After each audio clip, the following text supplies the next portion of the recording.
Hello there, everybody, and welcome to Squid Junction 33. My name is K-Bot, and I am joined by Siren. Siren, how's your night going? It's going pretty all right. I'm trying my best to enjoy the new Pokemon game, but it's failing desperately, so here we are. Here we are, and instead of playing the new Pokemon game, we're playing some Splatoon. We've got, I actually should have looked at the number of teams that we had playing. We might actually have close to 33 teams playing, which would actually be funny if it was exactly 33 teams for Squid Junction 33. Oh, there is more. There is 39. Well, that's unfortunate. But at least things you do hate to see, but I kind of like the number 39 because that's the Hatsune Miku number. So just so you know. That's the what number? The Hatsune Miku number. Right. Aha. In any event, we're going to get into our matches here in a bit. Of course, Squid Junction, the tried and true double elimination Saturday night event. And we're going to get started off here with Rizzco versus Spilled Tea. Siren, you and I both saw Rizzco. We're both like, you know what? That's actually a good name. We'll give that one to him. That name does have drip. I think it's very good. And I encourage them, if this is a pickup, to make that an actual team with an actual name because I love it so much. I mean, it looks like they're taking it pretty seriously, given by the fact that they've got some team tags and their splash tags all matched. So how about that as we get into it now? Of course, Rizzco, yellow side, Spilled Tea on the purple ink this time around. And both these squads have E-leaders, expecting this to be quite the long-ranged matchup here as we get rolling on Inkwell. Yeah, it's a very early push in from Rizzco, getting that bomb kill from the junior here, who is now taken up top mid, but getting picked off by that E-leader onto the side of Spilled Tea. That is going to be a cap back into their favor, and now 3 members down of Rizzco. This is going to be a huge push-up opportunity for them. Watch the power of how the Tetra Dualies are able to move around the middle of this map and continue to apply pressure on multiple different areas around this zone was fundamental in terms of taking that. And now looking to try to push up on top of the plat here, but we've got this E-leader taking care of 2 already, able to take care of business here and holding down the fort for Spilled Tea. Brilliantly well played here. Absolutely. You're seeing these numbers going down one by one. This E-leader is taking all these picks that he can. Members of Rizzco are going to have to take this very carefully and watch out for that laser pointing at them when they're coming back in. That's going to be a full wipe, and definitely some great contribution from the leader on the side of Spilled Tea for that. Interesting here as well for Spilled Tea to be running the Hydra and the E-leader, but you can see exactly why here with the oppressive range of that Hydra Splatling, able to do so much to lock down another area and another area of approach for Rizzco, and it's going to be Spilled Tea that takes game 1. Yes, absolutely, K-Bot. It is interesting now that you're pointing it out. I hadn't even realized that they had a Hydra, such a long-range comp for that entire game, and it just seems like Rizzco had a hard time coming back in and not really knowing how to deal with that long range in their comp. So maybe what we can be seeing from these next couple games, if it goes that far, is maybe a comp that's more focused towards taking care of such a long range comp.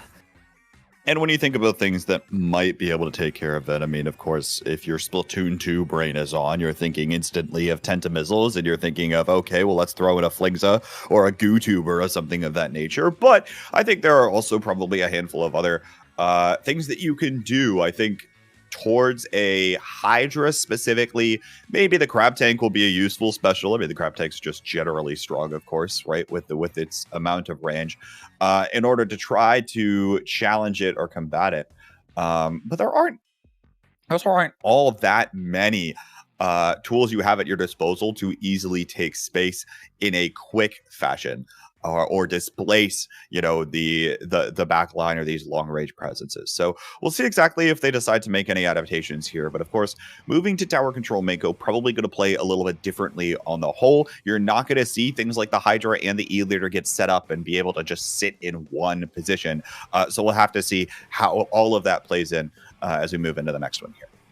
Definitely. With a map that's like as shut in as Mako is, at least in comparison to what we've been seeing a lot more in Splatoon 3, just in general, we do have the sort of alleyways to make use of here. We have all sorts of little corners and pathways that members of Rizzco might be able to take advantage of in order to get this game back. Yeah, a lot of different things that they can actually do in order to move in. That's the other thing as well, is that I think Mako, one of the things I've taken a decent look at recently is the number of different avenues there are back in a bit, right? As we're trying to identify all of the different maps again, it's worth recontextualizing this, even if, in this case, both Inkblot and Mako obviously were incredibly familiar with from Splatoon 2. But if you're thinking, right, on Inkblot, there's probably only 3 ways that you can actually drop back into mid. Whereas Mako, you have a few more flexible options where you don't necessarily have to drop in the same exact spot every single time. There's a few more of these longer ledges where you could actually move forward and have a few different routes or shake things up a little bit. It's not like you can just point and stare with a laser at one part of the map. But nonetheless, we're getting back into this. And Spilled Tea sticking with this E-leader and Hydra. Meanwhile, quite a few changes over from Rizzco, leaning very much into the shorter range stuff. We've got a Junior, 52, and Splash all at the ready, trying to be much more mobile than the enemy team. Yes, right off the bat, we're seeing this 52 going for this very early flank, understanding that Hydra is going to be left vulnerable coming behind him, and hopefully getting this pick onto this crab, kind of popping it in a bit of a panic here, and getting onto the stack. It's going to be a very, very early bloodbath in mid, and looking like a 2v1 fight going down against this Splash-O-Matic on the stack, and with jumps coming in, I have no idea what's going on anymore. A little bit of an interesting play here. We're playing a little bit of dance on the stacks for right now, and this is exactly what the 52 wants to do in the hands of Nick. Just stay alive and continue to create chaos up there, preventing and drawing the fire of some of the members of Spilled Tea, while the rest of Rizzco has free reign to go ahead and push this tower. But now, two-down situation for them. They're going to be forced to back away, even though they're able to clear this first checkpoint. But now as Spilled Tea tries to move forward, already it's another 2 down, and we might see another push come out of Rizzco. Yes, absolutely. Here we're seeing this Junior taking this aggressive position onto the left stack and grabbing the tower once again. They do have that bubble at the ready, which is going to be able to burn through that second checkpoint if they are able to get there. They are popping in early in favor of getting this fight down onto the crab. Once again, we're seeing an absolute mirror of what we saw earlier in this game with the 2v1 fight against the crab on top of a stack, although now it's in their side. So it's just going to be that Junior and that Heavy left, and looking like one of the members of Spill T had hopped on that tower in the meantime, almost getting that checkpoint cleared, but with members of Rizzco up on that top left and starting to defend, they might not be able to clear this checkpoint. And actually they are able to clear the checkpoint, which will be huge. I like sticking with it even just to clear that checkpoint. But now it looks like actually the members of Spill T have stuck around for a little while, and this crab tank as well is going to enable them to continue holding down mid. Any approach that Rizzco might have, they're dropping into a bunch of purple ink all across the map, and it's going to be the main reason why now it's Rizzco that's 3 down. Nick tries to move forward but isn't able to get much done, and now they have to come in off of the respawns as Spill T is looking to storm towards the second check. Absolutely. Here we're seeing quite another fight going down on the tower here. They're extending their lead all the way down to 43 at this point in time, and it's just going to be 2 members of Rizzco who are left up standing. Thankfully, it's going to be that Heavy who is able to take this long range here on that top right. However, these fights going down in mid is... This crab is once again just living on the stack with a 52 able to wait it out and get that clean up there. Nick is having a field day on these stacks, especially with that newly added Squid Surge. Hopping up, leaping up into the air, and making it that much more difficult for the crab to actually figure out where he's coming from. Now, nice double, nice triple comes out here on the far side, enables Rizzco to continue moving forward. There's the wipeout, and they're charging towards the second checkpoint, taking the lead for themselves, Siren. Yeah, so multiple members of Rizzco getting on that tower, maybe not the best decision going down as a result of it. However, this is going to be a bit of a cleanup for Spill T, but the lead switched back to Rizzco, so they're going to have to move up quickly in the last 2 minutes of this game here. Mid is looking very yellow, and this E-Leader is going to try and get a pick to sort of wedge their way in. Looking to try to do this here. Rizzco still has a lot of control of this tower. That bubbler going up as well. They want to make it so that Spill T doesn't have a window to get back into mid here, and they're going to actually continue to push of their own. Now they're going to start to challenge this E-Leader, but still standing true, able to find one, and looks like the push might have actually been dissuaded finally. Yeah, and once again, we're starting to look at a bit of a neutral here, but this crab coming out in mid is going to get the pick onto Ebibi, so he's going to move up here onto the left, getting caught out by one of the members of Spill T, who I believe was maybe just sharking around mid, but able to react quickly enough and is going to be able to get back to the tower, not without members of Spill T getting on top of it. And now it's just going to be a bit of a mess here. We're dealing with a Hydra and a Splash getting into a fight, but just everybody's jumping in, and the tower is moving. Nobody's paying attention to it. Tower is moving. Still one member here, but it is going to get finally collapsed upon. And that checkpoint is still going to hold for Rizzco just barely. They're able to hold on to this for now, and that bubbler in mid, they're just probably going to be looking to maintain control of mid. Remember, they don't need to push this. They're the ones that have the lead, so if they play this safe, they feel confident here, they might try to hold. Yeah, so with 20 seconds left on the board, it's going to be their choice on whether or not they're going to want to try and push tower even more, or just take this defensive position around the tower and sort of camp the area a little bit. Killer Whale's going to be coming out. He's going to be moving forward into mid, and multiple members of Spill T do have their locations revealed by whatever the ink mines, I believe, that caught them a bit. Now they're going to be hopping on tower. That's going to be 3 down for them, and that is going to be the game, making it going to game 3 in the set. Well done there to hold on to things. And you can see one of the things I was talking about, right? This more mobile composition that can move around the map in a larger variety of ways, especially, this 52 in the hands of Nick right now, popping up, being able to be that much more of a nuisance, having that splash wall at your disposal as well to limit the amount of resources that your enemy can start throwing at you, right? And actually try to have an advantageous fighting position. So well done there, and props to Rizzco for taking that one. But now it'll be interesting to see as we move into Clamblitz Scorch Gorge, because I feel like very much you can see how a little bit more of an anchored gameplay style would help you on this map, given the fact that you're not going to see very strong pushes. But at the same time, if we know anything about Clamblitz, it's all about moving fast and being able to get those large pushes into the basket when it really matters most. Absolutely, K-Bot. Something to highlight about these map modes we're seeing played here is that, you know, with splat zones, you can sort of stay in the same place and then hold a lot of control there. That zone isn't moving anywhere. With Clam Blitz, though, on the other hand, you are looking at, you know, the objective is constantly moving.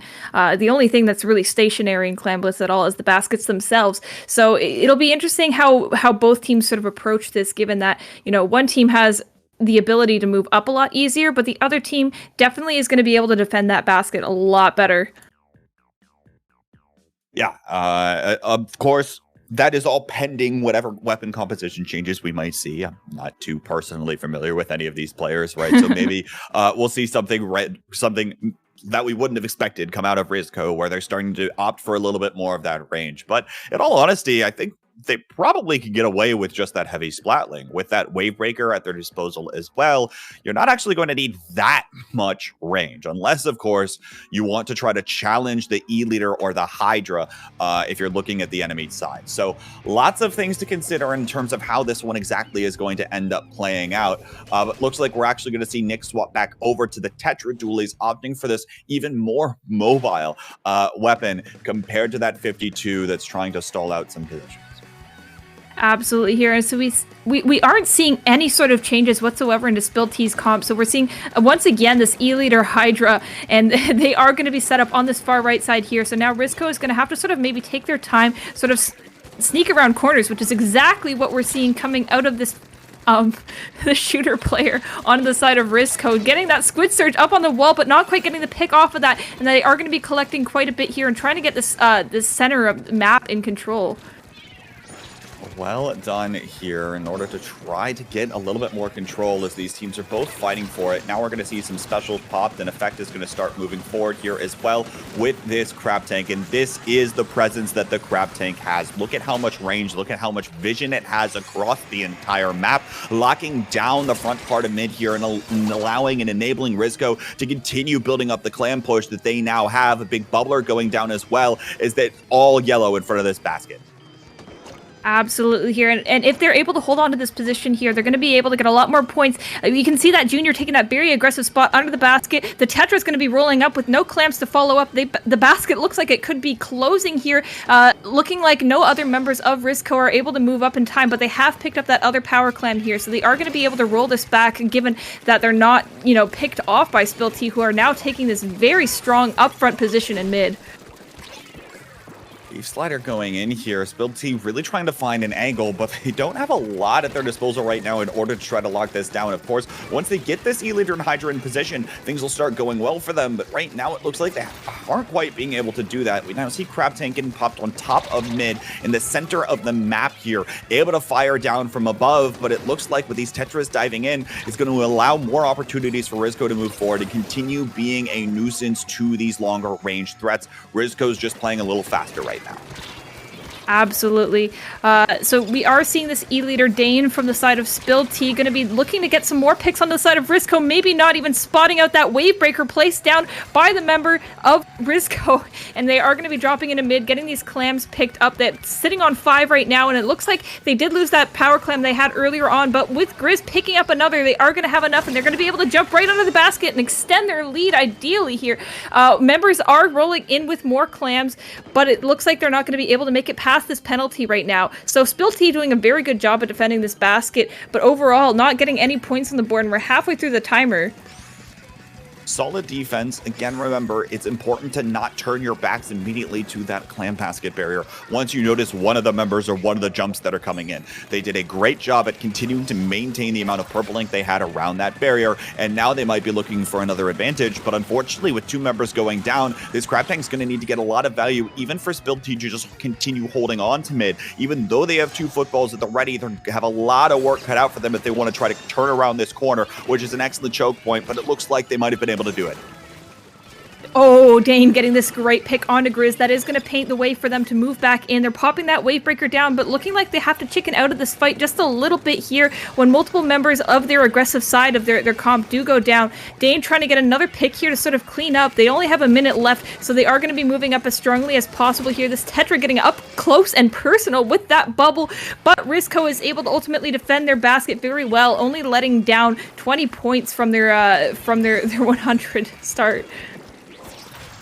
Yeah, unfortunately not able to see that. And again, that's exactly what I'm talking about here. This corner is so difficult to turn, even if it looks like the clam basket barrier is just right there. It's just out of reach, but it just doesn't quite come up fast enough. You have to have all of your tools at your disposal to be able to turn this corner, because if there is one thing sitting there, especially something as strong as, say, a crab tank, it could just completely shut down the area. But now Rizzco has to push their own. Another big bubbler going out. They're building up the lead here for themselves. Plenty of yellow ink around as well, as they're starting to throw a few more in here. Looks like they're going to be able to get it down to the 21-point mark, and it's going to mean that Spilled Tea has even more work cut out for them if they want to try to come back.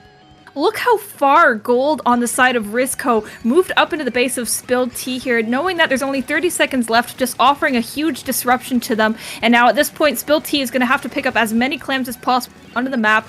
We see this Hydra taking the top mid and sort of raining down paint onto the right side here, looking to start a push on the side. But look, with the Tetris going down, it's just going to be that Hydra left on top, and they're going to have to go and try and get a power clam if they want to even pray for overtime here. And then the Hydra is going to go down as well, rushed down by the members of Rizzco. They're the only ones up with the power clam. We're looking to try to seal the deal, but it doesn't even matter. Time is going to expire. And that's exactly what I was talking about here when we were saying, hey, look, if the E-Leader Hydra can get set up, maybe it'll be useful. But at the end of the day, there was always something they had to worry about. There were always the Tetras that were storming forward. There was a splash storming. There was something else. And the Junior was always in the right place the right time with those big bubblers. Well done to Rizzco, who played the map incredibly well, also given the fact that they had a weapon composition that realized that they needed to rush down a lot of those longer range threats of the enemy team.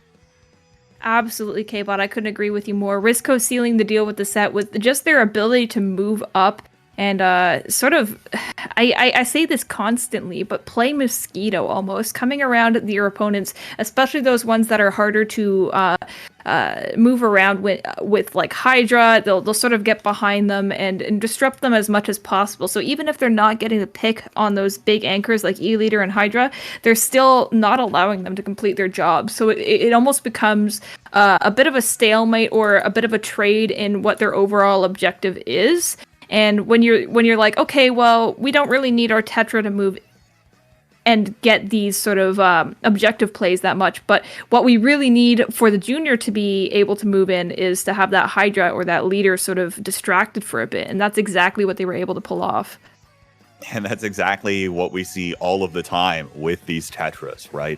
Is their ability to move in and be a little bit of the jester, be a little bit of that distractor, and just create a little more chaos right in front of the enemy lines, so that now all of a sudden they're pulled away from taking their attention to what really actually matters. It's one of the reasons actually why you're seeing in the Area Cup, you're seeing these double splash with plus Tetra, or even what I saw yesterday, triple splash plus Tetra, or something of that nature, come out and just be where those Tetras are able to move in. Then you have positions enabled for the crab tanks that can follow up and actually continue mowing down the rest of the enemy team. So well done there to play into that. But of course, we're going to be getting set up for our next match. And yes, we skipped a round. We're heading into winners round 3. And this is between two interesting team names. We've got a truck brand versus a cartoon character, I suppose. I don't know what cartoons you're watching that have Femboy Garfield in them, K-Bot, but I'd like to get that channel. I'll subscribe to it. All right. Well. So, you know. I think I had been looking at these teams before, and I've seen Femboy Garfield in tournament before, and I've been very pleased with such a name because I think it's hilarious personally. But let me go back and take a look at Chevy, because I remember looking at these players and going, oh, I know like all of them. So, oh yes, this is the one with Juan, Pulp, Umbri, Nitro, and Io Aro. I don't know that player. I don't know if that's another name for somebody else, or if this is maybe a new face. I want to say I've seen them around before in like similar pickups. I don't think they're a complete stranger. But but I don't. The name doesn't like also just pop into my head and like jump out off of the page to me as well. So we'll see what ends up happening. But of course, I'll say probably the expected favorites are Chevy. Don't really know. We'll have to see. But of course, a lot of the time it does come down to what I was talking about, right? Are you realizing your win conditions for the game, depending on whatever weapon composition you're playing with, right? At the end of the day, if you have the faster composition, the more short range composition that wants to be in your face all the time, are you doing a good enough job of displacing the slower threats of the enemy team? Because once they get set up, as we saw even in that game one, right? The leader gets set up on top mid, all of a sudden it can just continue to rain down shots no matter which way you try to approach from. So all about trying to work through that and all about trying to utilize the map to your advantage as well. You know, trying to create an element of surprise and collapsing around your opponents from different angles. Absolutely. I couldn't agree with that more. I mean, there's so many different options of how you can play these sorts of things. And I think maybe what we could have seen out of the side of oh my gosh, my mind is drawing a complete blank. The other team that had the Hydra and the Charger, I think what they ultimately needed to do there is we saw them dropping a lot into mid in games like Makomart and Scorch Gorge there, where they kind of just almost sacrificed their position to try and get a one-up onto the side of Rizzco. But I think what they could have been doing there instead is sort of waiting for Rizzco to make that first move and use their strong positions to their advantage. You know, once they come up into your phase a little bit and you're able to win that fight because your position is much better, that's what's going to allow you to move in instead of forcing it. Yeah, exactly the case. And again, it's really going to depend on what we're actually seeing coming out of the players, right? What weapons are they actually going to be playing? Because I imagine that even those that, you know, have played Splatoon 2 probably have a new favorite weapon or two heading into Splatoon 3. And so watching to see what exactly they're going to end up picking up and then realizing how all of these weapons mesh together is incredibly important. That's exactly what we're bringing to you. We're going to be starting on Splat Zone's Wahoo World Classic from Splatoon 2, the round zone map, as we hop right into this here. Should be a good one. Absolutely. So we are seeing some pretty typical comps. I mean, I've always associated Umbre with a sloshing machine for the last at least 3 years. But we are having Baja Swish, Ridinya, which is, I guess, awfully fitting for Femboy Garfield of all things. And Juan is going to be moving up onto this left side here, just using the Splash-O-Matic to be absolutely annoying to Ridia, and almost getting this pick, but really just all they're doing is displacing them for the time being. Yeah, and then of course has this crab tank at his disposal as well to continue to keep up the pressure. Now opting for a little bit more range as well. But you see Violet trying to drop here on top of this crab tank, but it's not going to go to the favor of Femboy Garfield early. It's Chevy that has a little bit of control of the area now, and now Umbre showing the prowess of the sloshing machine here as well, able to find one over top of the wall. And now it looks like Chevy has moved up a decent bit in front of the zone. They're going to be the ones to get the first significant hold of this match.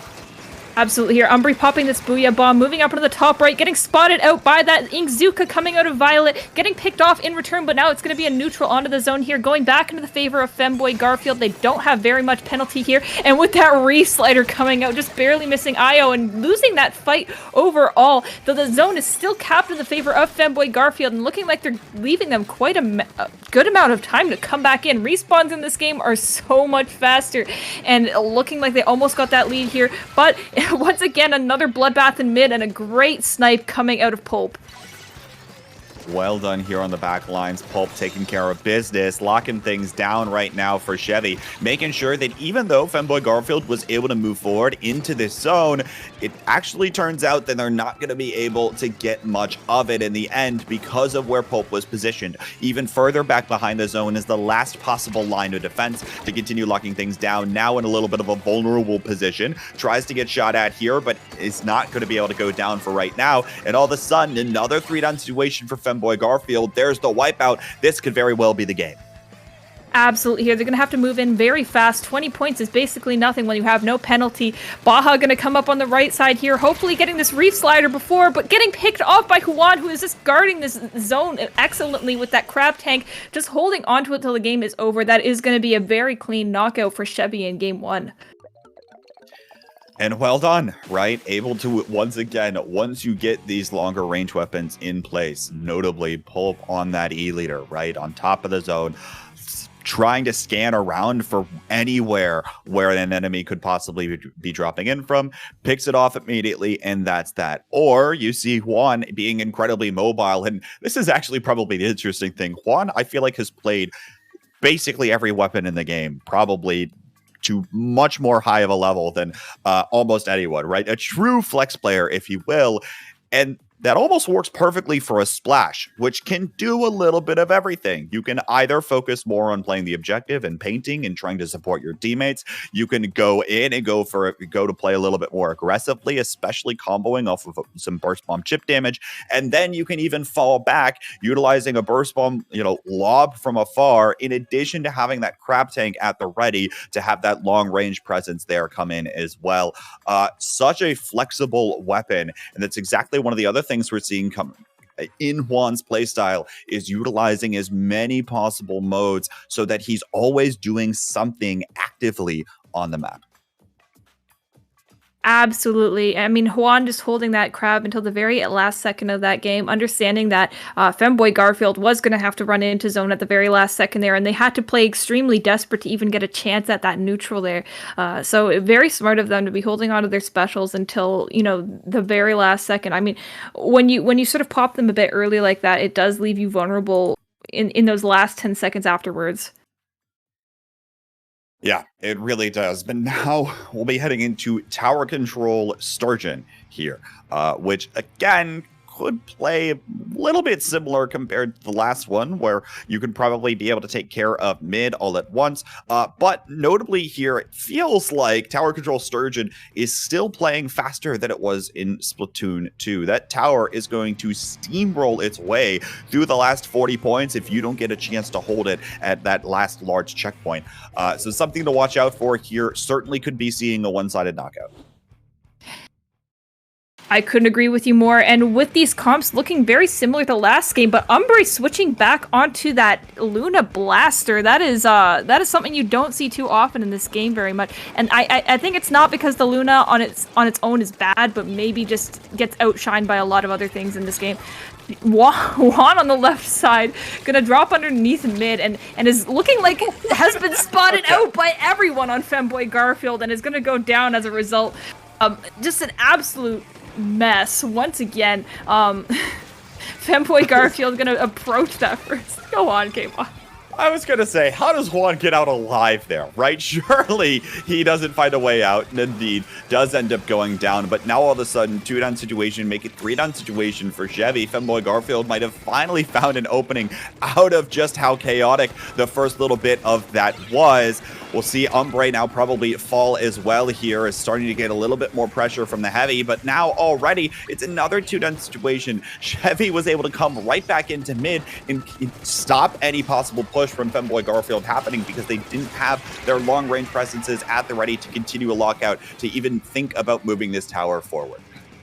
Yes, we're seeing that ink vac coming out from the side of Chevy. Not much coming out of it when you already have everyone on Femboy Garfield down. So this is going to be the beginning of the push for them. Juan taking up this left side here, has that crab ready, and it looks like they're going to position themselves onto that snipe here, getting these little crab bombs off onto the top right, and helping that tower get through the first checkpoint. However, not going to work out too well when all your teammates are down. So that is going to be Violet hopping back onto the tower, has that Inkzuka ready, and taking up their snipe. A literal mirror of what we just saw coming out of Juan.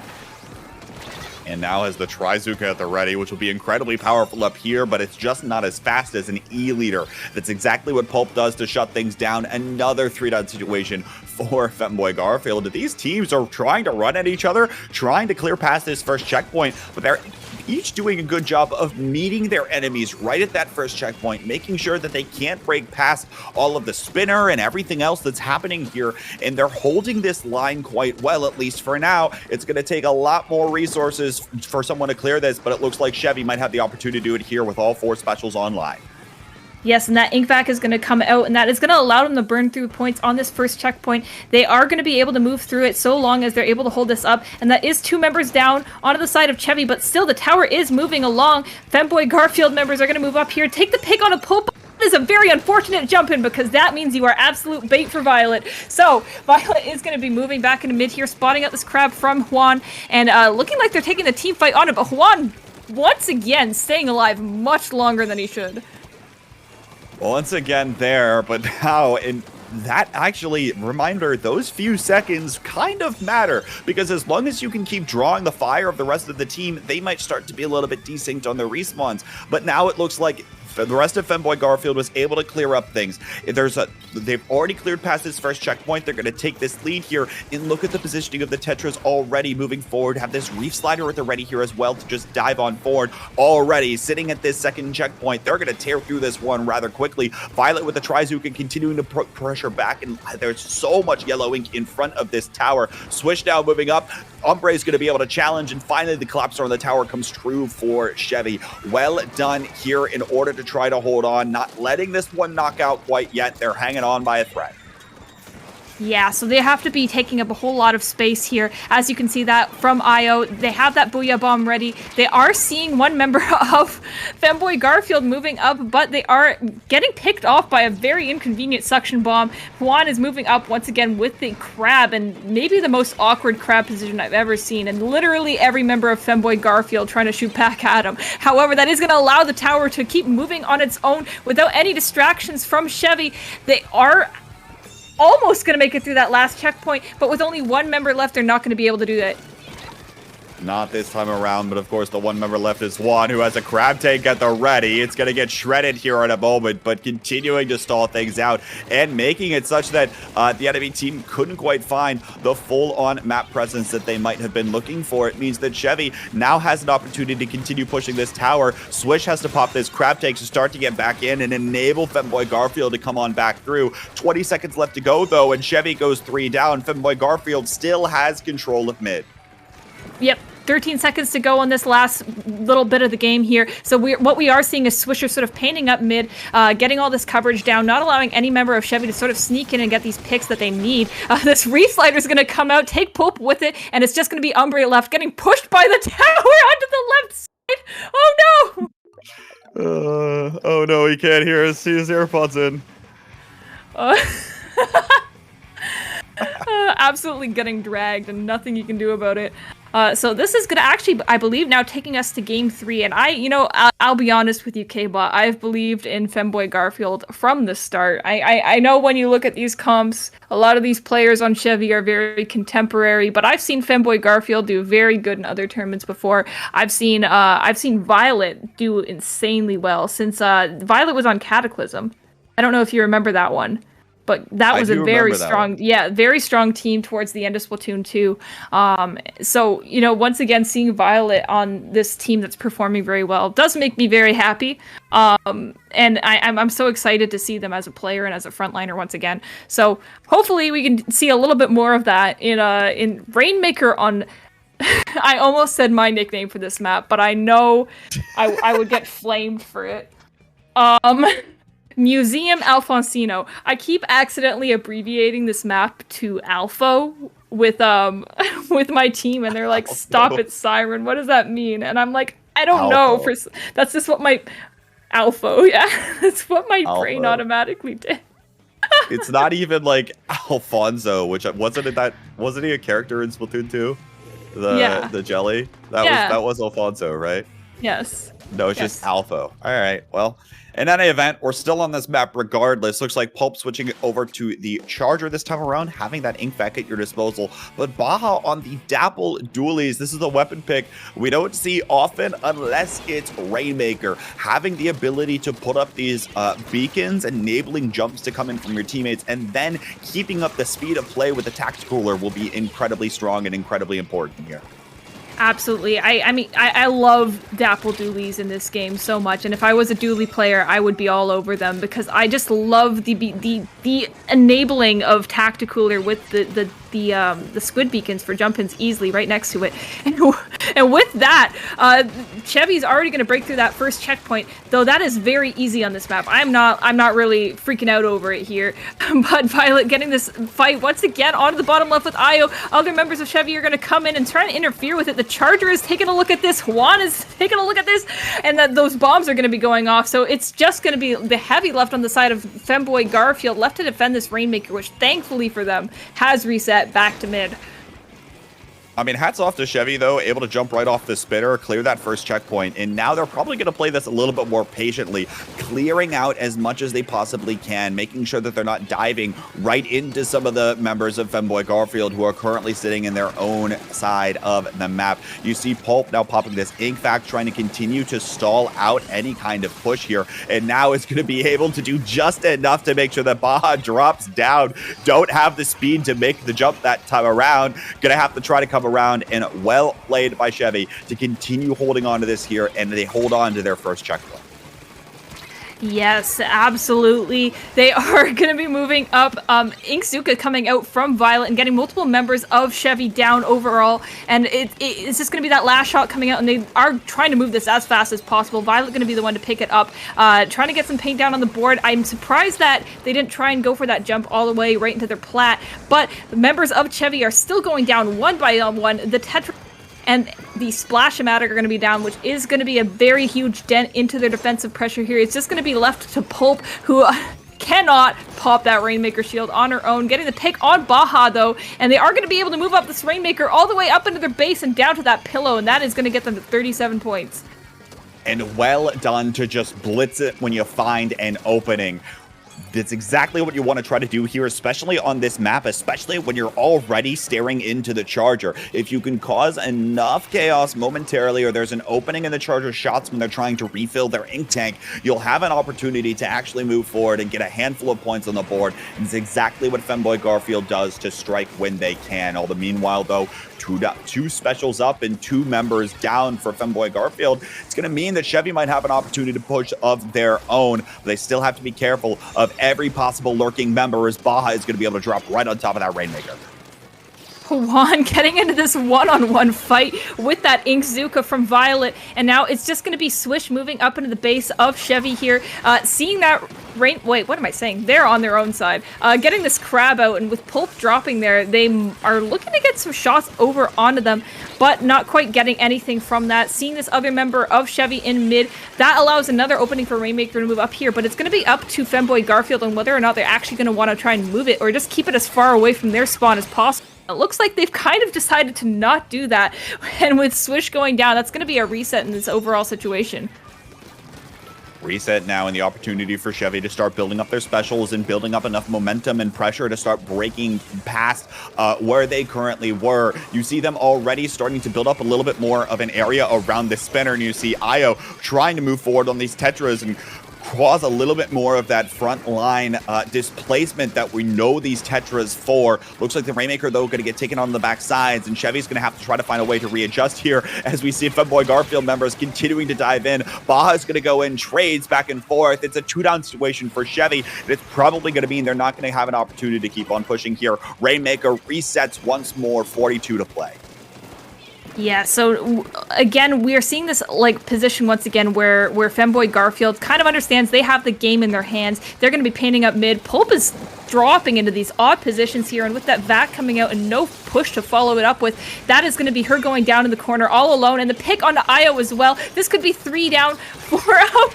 No, not Umbre. Once again, in these last seconds of these games, getting in these just unfortunate positions for him, where that Booyah Bomb is at literal ground level. Now, just a few seconds here left to play. Chevy might have an opportunity. It's a 2-down situation. They have to pop this Rainmaker instantaneously, and they do. Another 2-down for Femboy Garfield as overtime is forced. Pulp now on the Rainmaker. That means that the long range isn't going to be there, but the drop comes in from a member of Femboy Garfield to take the series. Well done to them. And a very, very narrow lead at that. I mean, just at the very end there, you could see that Femboy Garfield was taking these very good defensive positions. Taking their upper level on Alfonzino is a very good idea, especially when you have that crab tank at the ready. You're able to sort of get these picks without even having to interfere or really be at risk of getting taken out from behind. Yeah, and that's exactly what you want to try to do, especially here. Worth noting, in these last second pushes and things of this nature in overtime, all that's important is that you're able to get the Rainmaker. If you can get the Rainmaker, you win yourselves the game. And that's exactly, I think it was Baja there on the Dapples that was diving in to do just exactly that. Might have even had the Tacticooler up so that even if they go down, they instantly come in off of the respawn to try to prevent an even longer push from happening. So hats off there. Good awareness to secure the end of that game. And hey, Femboy Garfield ends up taking this one over Chevy. Impressive stuff, to say the least, and we'll see just how far they can make it in this tournament.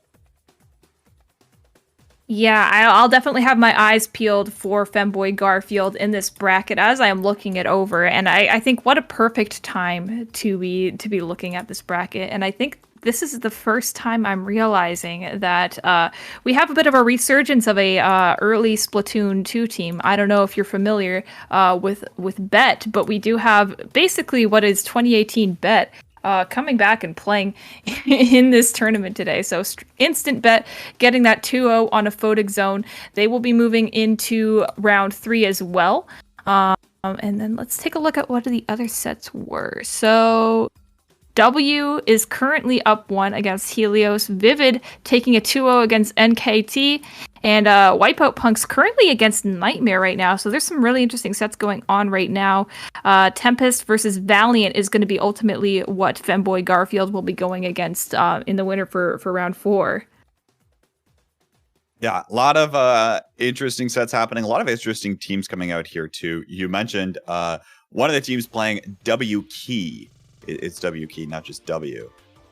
Like you hold forward with the W key when you're playing any other. That's the joke. I understand that Splatoon players aren't used to playing with a keyboard, so yeah. From afar, I couldn't see that it was a key. It just looked like a dash. It does kind of look like a dash, admittedly, but it is a key, and that's the point there. I think headlined by Orion and Ellis alongside Chara on this roster. Should just be a fun little team to keep your eye on throughout this tournament. And of course, I'm sure we'll get the chance to see them in just a little bit. But before we do anything else, folks, we're going to take a little bit of a break. So don't go anywhere. We'll be back with some more Splatoon action in just a little bit.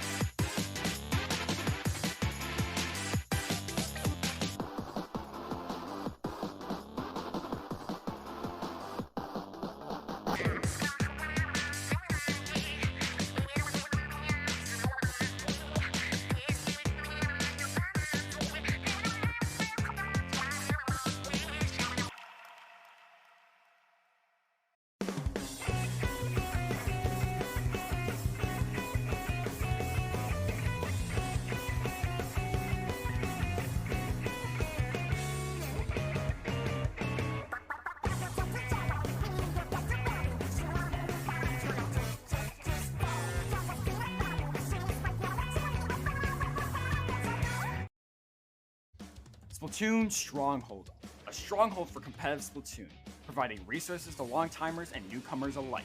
If you're new to the competitive scene or still figuring out how to join, we have a getting started guide and plenty of other resources to help you in your journey. If you are a seasoned veteran, we still have plenty to offer. You can find and join tournaments as well as participate in our Captain Forum and find free agents and teams. Our mission is to make competitive Splatoon easily accessible to everyone. So what are you waiting for? Join the Splatoon Stronghold today!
Welcome back to Squid Junction number 33. I'm still Siren, and I think that's still K-Bot on the other side.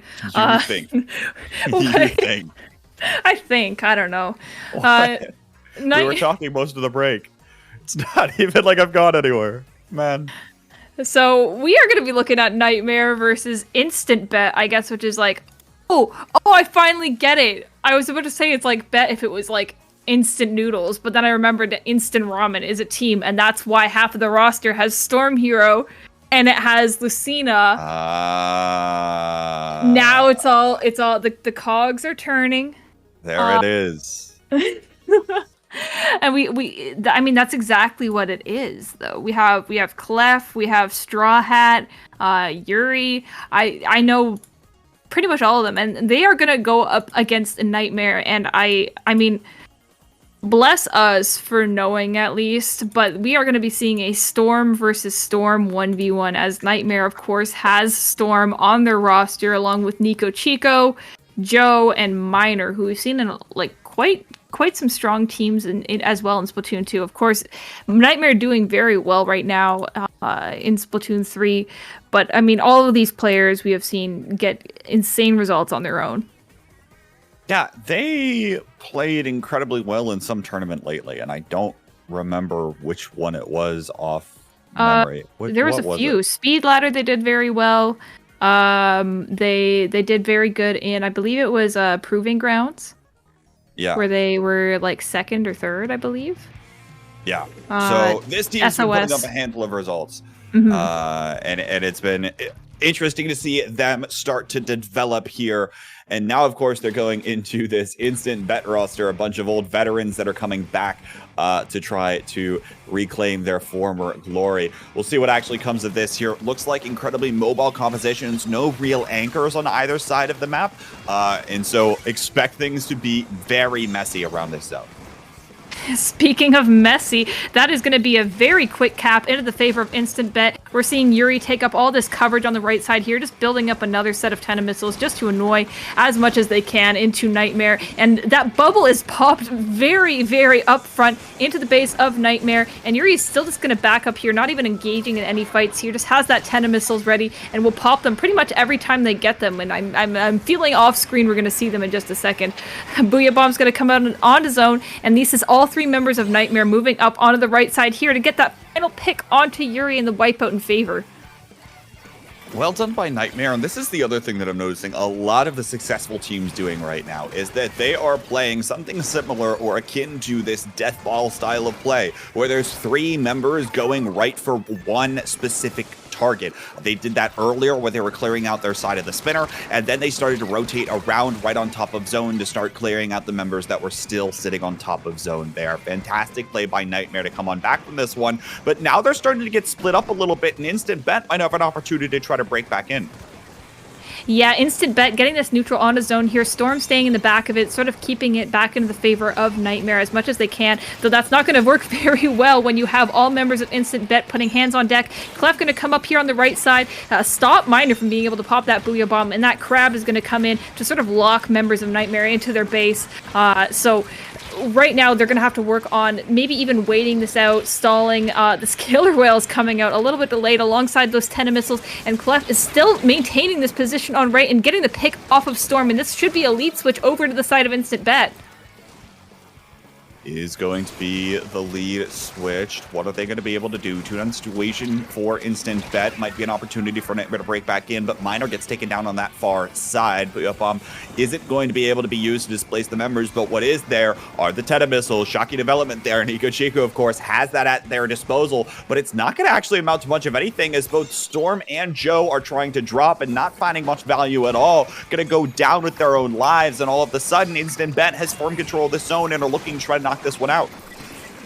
Yeah, so Nico Chico coming back onto the zone, not able to get that cap quite yet. Bet holding onto the zone once again. They had these long sort of periods of neutral. However, that is going to be ultimately the fight win for Bet, and this should be the game. Really weird. the most interesting visual there at the end of the game with that Flings getting the pick after the timer was over, and just this little spill animation of all the clothes and the weapons, and Oh dear. But interesting there, at the end of the game, I complimented Nightmare a bit ago for teaming up and taking a 2v3 together as a team and then rotating through the rest of the zone and picking off each of the members of Instant Bet one by one. For the last 2 engagements they tried to do, they did the exact opposite of that. You saw Joe and Storm both drop on different sides of the map. We're going right into 2v1 or 1v1 situations and weren't able to come out on top of those. Perhaps it's because Instant Bet was playing a little bit more conservatively, closer to the zone, closer together, so they were able to sync up a little bit better. But also perhaps because Nightmare wasn't all playing on the same page together. When they were scrambling there towards the end of that match, a scramble is the last thing you want in any competitive setting, because that's the second when you're going to start miscommunicating with one another. You're going to get off of the same page, and it's just not going to be as optimal. Waiting in those last few seconds and trying to stay cool, calm, and collected is so incredibly important for these teams and players, and it'll be exactly what I'm hoping that Nightmare gets a little bit of a better footing for as we head into future games of this tournament, starting fresh with the next one. Yeah, so it is going to be Towerfish on Hagglefish Market for that second game. And you know, we talked about this in the first set of the night, K-Bot, where the objective kind of can move around a little bit more on Tower and Clams. So we might be seeing a bit of a different play style, maybe where Bet is, you know, not going to be able to stay as stationary onto the zone. Probably not going to be as stationary, especially given the fact that there are these flanks on either side of the map. Taking a look at what's going on here, seeing the same weapon compositions come out, very similar for both of these players. Of course, the Flings are still going to be incredibly impactful with those 10 missiles and the amount of ink that it can pump out on the backside. So first, right off the bat, we're seeing some riveting gameplay coming out of Yuri, and I'm sure if we were watching Nico Chico on the other side, it would be the exact same thing.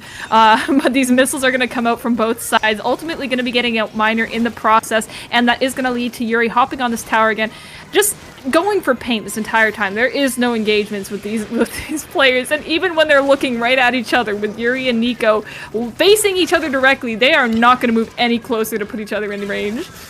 And why would you, right? There is so much more that you can do with these Flingses that you don't need to actually go in for those engagements. Let your other members do the work that are on the short-range shooters to do just exactly that. But now, Crab Tank gets popped up here by Clef, hoping to try to slow down any kind of push that Nightmare can get rolling, and it looks like it's going to be mostly successful in doing that. Now we're seeing 2 members of Instant Bet trying to move up on this left side, but it's immediately responded to by the members of Nightmare, who are now taking this fight on this side as well, collapsing around things, and now have built up enough purple ink in the area where it's going to be difficult for Nightmare to hold on. Quite a bit of a delay in the members of Nightmare hopping onto the tower. This could hinder their push a little bit here, allowing Instant Bet to come back in, and you know how aggressive they've been playing so far. So I think that's kind of the struggle when you have so many aggressive players on a team like Nightmare, where it's kind of like too many cooks in the kitchen and nobody's really supporting the objective at times. If Nico's not around, then no one's going to be on that tower. So with that being said, Mine are going to be pushing up here on that right, trying to sort of push back the Crab coming out from the side of Instant Bet, though that is going to be a burn through that first checkpoint and a very strong lead early on. Now we're starting to see Instant Bet try to collapse around top of this tower, but it's just not quite enough. They don't have enough strong suits. They immediately dive right into the purple ink, and they're going to get picked off one by one. They're going to have to come in off the respawns, and Nightmare has still maintained enough of a presence to stick around this tower to continue pushing it forward. They don't have any specials at the ready, though, so they're not going to be nearly as successful in terms of taking space, but it looks like it doesn't matter. 2 go down on the far side for Instant Bet, and it looks like Nightmare might be continuing to keep up the momentum and the presence here. Storm going to use that Booyah Bomb to push up and try and get this fight onto Lucina here, though Lucina getting that great up-front direct, and now just looking to try and defend and sort of spot out anything with their AoE around that tower, because as you know, members of Nightmare are going to be sharking as much as they can. Seeing Nico Chico here is great, and getting that pick is going to be even better for them moving in, because they know those missiles aren't going to be coming for a little while longer now. Lucina popping this bubble, unfortunately a very short-lived bubble with that tower running it over instantly, but now Lucina is going to be trying to build up once again so they can finally get through this first checkpoint.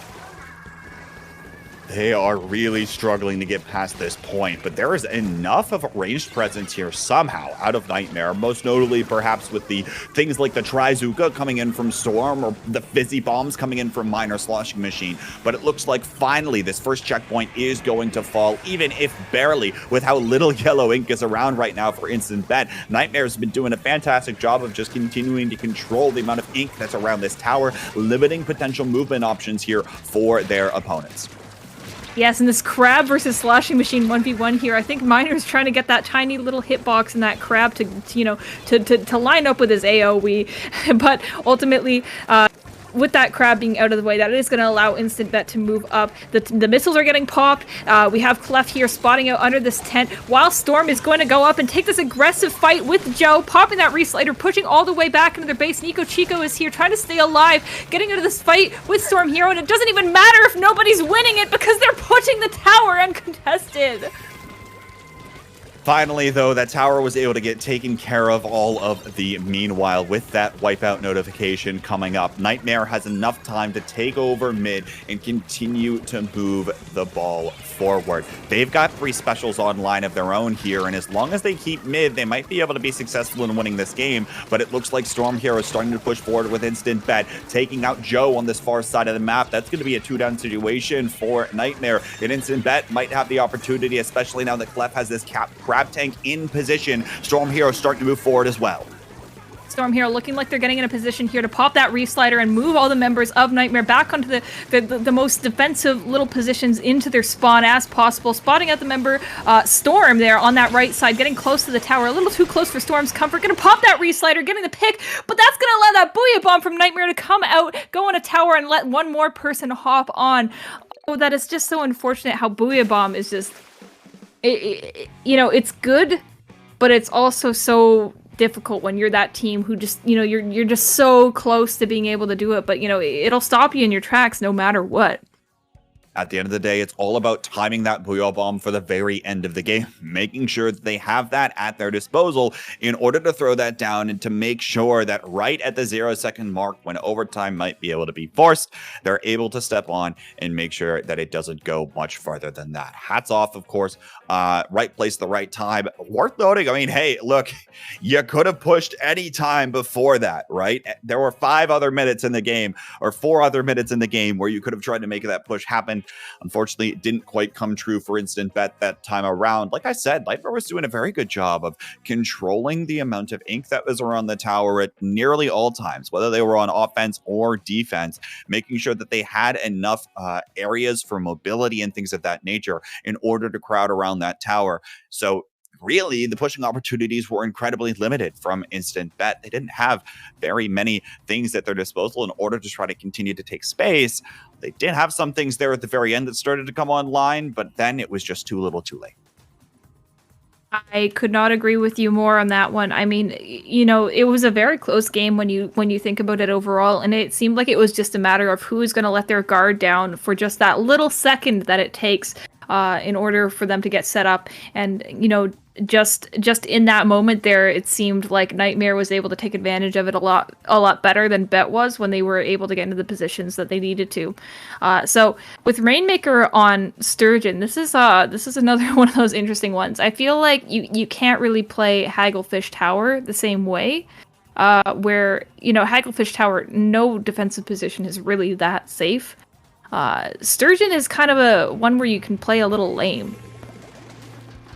You can probably play this one lame for the most part, especially if you're looking to take this in mid and just hold on to it for a while, right? There's limited pathways into mid, and anytime there are these limited pathways that I'm talking about, it's going to be where you start to see these things get stalled out. I love the overhead view, because even though you didn't know what players were going into mid, you could absolutely tell where the Flingza was in Bet's spawn, because it's just a bunch of horizontal lines across from the base. So very early on, Bet taking the favor of this Rainmaker. It's a 1 down on both sides, but Bet just taking the initiative very early on. Lucina getting up towards their snipe and not really backing down, despite the fact that multiple members of Bet have gone down in this fight. Storm getting the other Storm, and they are going to be defending this Rainmaker, just getting right beside it. Even with that bubble out, it's not going to do a whole lot much other than provide a jump in for Storm Hero, who is unfortunately going to be taken out by his own kind once again. Yeah, interesting thing there. I think Nightmare did a great job at, again, holding that point, right? Anytime that there's that tight alleyway that these members are trying to push down, it's going to be much easier to be able to hold right then and there. But already, actually, Nightmare moving forward and is able to find that first checkpoint as well. Lucina tries to come up, but it's going to get taken down in the process with very little in control in the area. Nightmare might be looking to move forward here, but that without Rainmaker in kind of a risky position, probably worth it to just hold on to mid and try to pick off the members of Instant Bet one by one, because now the ball is in Instant Bet's court in order to try to make a play. Yeah, so Nico Chico, they are getting caught out by one of the members of Instant Bet, and now this is going to be eyes on Lucina once again, trying to get this pick onto Nightmare Storm, and with that bubble coming out, it looks like they're going to pop it aggressively to get these picks in mid as quick as possible, but with that Booyah Bomb interfering, creating the world's worst Venn diagram I have ever seen, that is going to be multiple members down, and Nightmare does have an opportunity once again to get some more points on the board, picking up that Rainmaker a little bit late, and opting to take the right side. However, getting flanked by Storm Hero and these 10 missiles having perfect time to take out that Rainmaker. Rainmaker goes down, but perhaps not for long, as Nightmare holds on to mid for the time being. They're still taking these members off one by one of Instant Bet, who are looking to try to approach very individualistic in nature. As now we see Storm Hero start to move forward once again on these Tetra Dualies, forcing Storm to go all the way back. 10 missiles popped as well, and all of a sudden, Instant Bet has control of the Rainmaker. They're going to be the ones to pop the Rainmaker shield here, and might be looking to get a push of their own going momentarily, as we see Joe in a bunch of yellow ink in the area. Now Storm moves forward to find one onto Clef, trades in the middle of the map. Pandemonium is coming out here. Oh, Pandemonium it is, and with literally everyone from Instant Bet jumping into Yuri, who is the only member left, that is going to be another fight just initiating right away, with not even either team getting favor here. It's just going to be Nightmare, who are trying to defend this 55 push, but that's really not that much. They have to be very careful here if this is the way that they're going to decide to play the rest of this game. And with that being said, Instant Bet taking aggression here, taking up on the snipe, getting to Nico Chico, almost getting to that first checkpoint, but stopped by Storm here, who is taking these extremely risky fights, but that's kind of what they have to do when they set up to defend 55.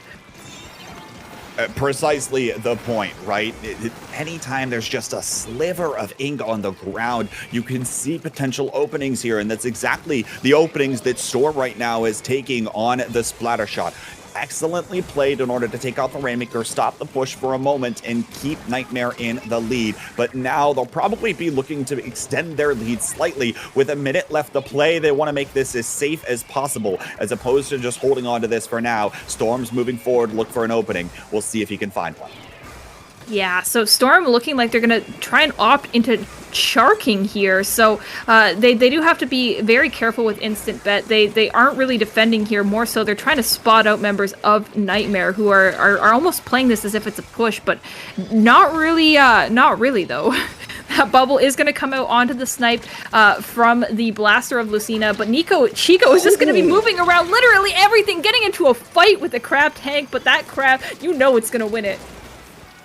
And well done to pop right on up there, right? Able to get just a little bit further past that checkpoint so that there's just that extra amount of breathing room in the event that Instant Bet is able to get to the checkpoint on the other side of the map. Looks like they're going to opt to let this one respawn here. Good choice by them, but they still have a lot of work to be done if they want to clear out mid and clear out where these enemy players are coming in from. Clef forcing the crab tank early is going to go down in the process. It's a 2 down actually for both sides. It's still in the middle of the map here, but no, it looks like someone was able to take out the Rainmaker, and Nightmare takes the game. Yes, Nightmare just clinching out that set just by a little bit, and I think that play was, I mean, that ultimately won them the whole set with what Nico Chico did, where they ran up and pushed that Rainmaker, because that safety net, not only does it, you know, obviously add more points to the board, but when you have it, oh, it's not even the set. It's not the set yet. It's not the set. I'm so used to it being the best of 3. But you know, when you're moving up like that and you make that safety net and you get those extra points, in turn, you are forcing the other team to play a little bit more slow when they move in. They can't even, you know, begin to try and just cheese it a bit. When you're the first team to get the cheese, the second team has no cheese left. They have to play it a lot more carefully, because, you know, the second they risk that, well, you already have that lead. You know, they can back up a little bit more. So I hope I'm making sense. I don't think I am. My brain is construing this information a lot better than my mouth is. It kind of makes sense. You can't just try to play super risky if you're going for a blitz push, right? A blitz push is much easier when you're earlier in the game, where you can go for broke and it almost doesn't matter exactly how far you get, right? But if you're the enemy team that's looking to try to push it down to 50, down to 55, or whatever, slightly at that checkpoint or slightly past that checkpoint, all of a sudden it becomes much more difficult, because you want to make sure that you actually have the advantage before you start rushing. You can't just kind of swim and hope, right? Yeah. And so, yeah, well done, of course, Nightmare, playing that game brilliantly. But now let's transition, talking to Clam's Mako Mart here, heading into the next map. We're seeing a lot of chaos ensue. We're seeing a lot of players play incredibly quick and incredibly mobile around the map, and that's exactly what we're going to continue to see here. Yeah, I mean, once again, we're seeing these flings as coming back from both sides. And I mean, of course, now it makes more sense than ever for them to be doing this. You know, when you have those 10 missiles and those little narrow ranges and you can spot out everyone. So Nico Chico, of course, going to be popping these very early, but only really there to help that sloshing machine Miner in mid. Who has at least spotted out Yuri, but I mean, other than that, not a whole lot going on. Clam control very, very much in the favor of Instant Bet, but other than that, not a whole lot going on other than Yuri getting taken out. 1 down, 2 down, back and forth here in the middle of the map. The bubbler goes up and it'll buy a little bit more space for Instant Bet, and they've gotten a decent look at mid here, but they committed so many specials to just hold on to mid and hold on to the clams that they did have at their disposal, that now they're going to get rushed down by some of the members of Nightmare, who are probably feeling incredibly confident with their main weapons. I mean, look at Joe just coming right on in here. Is not going to be able to find much value, but at least making Instant Bet sweat a little bit in the process. Still trades happening in mid as we are neutral a minute in. Yeah, we still remain to be neutral, even that with the clam control as well. You know, out of everyone, you would sort of expect Nico Chica to be holding on to the most, just because of how safe they've been playing so far, but only holding on to 1 right now. That's not going to be very good for them, especially with that crab tank coming out from Clef. That is going to allow some player control, and with clams on deck for them, they don't quite have a power yet, but they're not going to have much of an issue making one. Not in the slightest. Rolling right on in is Clef, but now the rest of Instant Bet didn't move forward with their teammate. They gave up so much area right underneath this basket. Now Yuri able to move forward, throwing in a few clams here. Nico Chico trying to drop potentially, and is able to find that pick onto the flings of 1v1, and there's no one else from Instant Bet around to get this one rolling even further, but the tight quarters map of Mabako means that there's another power clam immediately coming in from Nightmare. They might have enough map control to continue building up, and they have the lead here. There's a potential power clam they can even grab to make this push even larger, but finally looks like Instant Bet, as they come back in off the respawn, they're able to take care of business right underneath this barrier. Well done for both these teams to find their first pushes, keeping things incredibly close. So it is going to be, once again, 3 members of Instant Bet going down. Joe is going to be moving all the way up to the basket here, just absolutely throwing this power clam in, and Miner is going to be sitting under the basket, just raining, you know, ink onto the members of Instant Bet and pushing it down to 37. It is just going to be Nico Chico remaining on Nightmare, who is probably going to be looking into controlling the area directly under their basket, because this is the ideal time for Bet to be coming up and making a counter push here. They do have the bubble at the ready. No other specials on board, but they do have 9, so they can make a power clam, and they do still have that pity sitting under their basket. Joe is going to get these picks, though, and that is going to be 3 down on Instant Bet. They denied the counter push so quickly, and now Joe is going to be climbing right under the basket of Bet once again, having these killer whales and just waiting them out. Though I think he's been spotted if they were paying any attention to these auto bombs. The auto bombs really want Joe there, hanging on the wall, but is going to finally back on away. Looks like for right now, Nightmare doing a good job of holding on to mid and being a little bit surprising. Joe popping out. There's that ninja squid that's so popular right now. Immediately popping out, taking care of one, catching members of Instant Bet off by surprise as they're looking to try to move forward, but the 10 missiles come in, forcing so many members back. All of a sudden, it's another 3-down situation. Nightmare has an opportunity for a push. They're going to get 2 power clams in for this, and there might even be able to get a few more as well. This could be a knockout if Bet doesn't play this carefully enough, and they do have to watch out. They cannot risk going 3 down once again like we've been seeing so many times this game, so they are going to be moving up on this left side here. Joe is going to be backing up, getting into a defensive position for the last minute of this game. They don't really need to score anymore, but it will be convenient if they are able to get another few picks onto Bet. If they can, Yuri's going to come out, but Lucina is going to be defending them. They are popping the killer whale here with 40 seconds left. They know that they can just keep pushing in. They have enough to make a power clamp, and they will narrowly miss the basket and try and throw it in and actually get it in this time. They could knock out. They do need to play this carefully, but this is a very risky play with 10 points remaining on the board. They could knock this out right now. It could be the game for them, and it is Storm on this top right here. The members of Bet were not ready for it. Oh, he knocked it out. Once again, playing so sneakily, able to use just the slightest amount of purple ink in areas that you don't even expect. I mean, even where Storm was, right? It was so far back, way far back behind where that barrier was, but still, nonetheless, able to jump forward, have the time to throw in those 2 glams to get the necessary points on the board to knock the game out. Storm doesn't go for that play unless he knows he has the clams, unless he knows, you know, if that pushes at like 9, needing that he needs 3 or 4 clams to go in, he probably doesn't go for it. But just with those 2, knowing that you have the amount of timing that is there is exactly the play that you expect at this kind of a level. And Nightmare does a fantastic job there of securing that last game and securing the series overall versus a team that looked quite strong as well. Yeah, I mean, at the very end of the game there, I totally understand the push to try and get a knockout there in opposed to sort of playing defensive. On Macom, where really anything is possible, and just one push can be, you know, 100-0 if you let them steamroll a little bit. So sometimes it is worth that risk to sort of get in their faces when you're that close to knocking out. Getting it down as far as possible is quite often the play, just because of the fact that, you know, the reward is really worth the risk.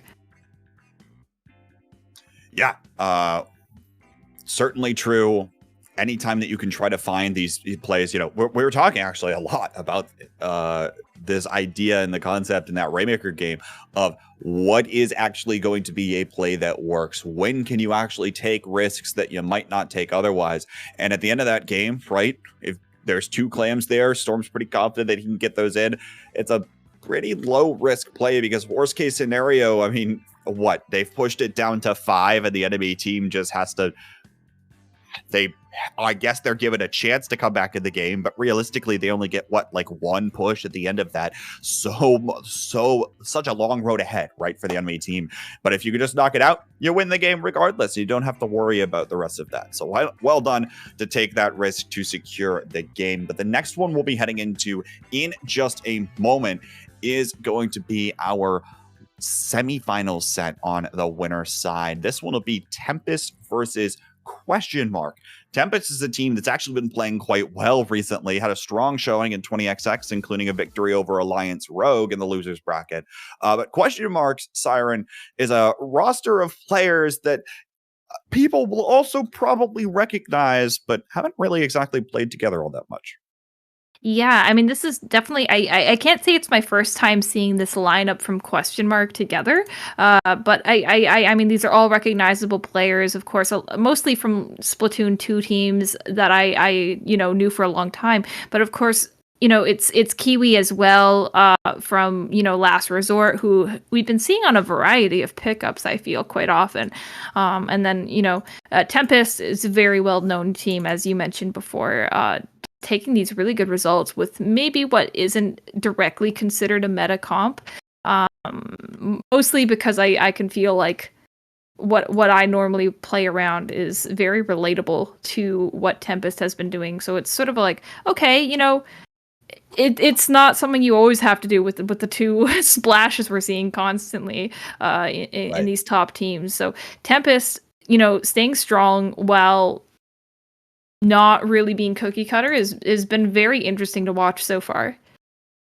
Yeah, it'll be interesting to really dive into more of their games. I mean, frankly, I haven't watched this team too much, like actually play the game, right? Obviously, I was like kind of switching back and forth between a bunch of different streams and perspective of 20XX when that upset happened. So I was like, oh, wow, they like actually just took that set, which was kind of wild to see, right? But to actually dive in their gameplay and see what exactly makes this team strong and the way that they're able to play the game when they're not relying on things like the crab tanks to just sit in one spot and take up so much space. They'll probably be playing quite a lot around Red Shell on that brush, right? Where the brush instead of the Tetras will be the one that's going in, trying to skirmish for a little bit, and then probably trying to back right on the way. So it should definitely be interesting to see what comes out of that as we come in. You know, you mentioned, by the way, on question mark Kiwi, that means that both Kiwi and Shara are playing in this tournament on different rosters. Is there anyone else on Last Resort that's also playing? Like, could they have just played Last Resort? Not to my knowledge. I feel like if Arashi was here, well, Storm Hero. Oh my gosh, Storm Hero is playing with Instant Bet. So that's 3 of them, but maybe Arashi was busy because I don't think I've seen him yet. But then why? So maybe they're like, oh well, we're gonna do our own thing. Yeah. You know, I mean, some days you just get tired of all these people you've been around for so long. You're just like, you know, I need a little vacation. I need to go hang out with Instant Bet. Gonna have a reunion with my old teammate Lucina. See you guys later. So Splat Zone's on a Hagglefish. Oh, it's the equivalent of I've sat at this lunch table for too long. I'm gonna spend a day sitting over there at that lunch table, and we should everyone should do the same thing. Yeah, they're having a break in their relationship. They're seeing other people. Yeah. Splat Zone's on Hagglefish. I have a lot of personal feelings about this one, but I won't try and bring them into this. It is very long range. I mean, what, you think I'm gonna have opinions to give to this? You're the player here. I can't stand this map, and that you look at Bandit. That's the reason why, and look at Red Rum. That's the other reason why I can't stand playing this map. But interestingly, Red Shell pulling out the Sultana Wiper this time around. That Stamper, or that Ultra Stamp, I should say, obviously recently fixed for the most part so that it's actually a slightly viable weapon. We'll see just how much value that this Wiper can actually end up getting, but it can actually do quite a bit in terms of painting and in terms of just a little bit of extra chip damage. Then will probably be followed up by another sloshing machine shot or even a burst bomb. So I actually kind of like the pick here. We'll see if it can keep up the pressure, if it can break back in, because right now it's question mark that's gotten a decent bit of control. And of course, as you mentioned, with those E-leaders on this range of a map, we'll see just how much of a presence they can have. You know, I can't quite say I'm a Splatana believer just yet, but maybe Red Shell will convince me of otherwise. And speaking of, Red Shell moving up with this hammer, and that is going to allow Tempest to take full control of this map. Kiwi now coming back from this base. You can see them sort of grinding for this crab tank, and now with that at the ready, they're sort of talking to their teammates going, hey, how close are you guys to your specials? Because we can't just move in willy-nilly here. There's an E-leader right in the middle of the zone.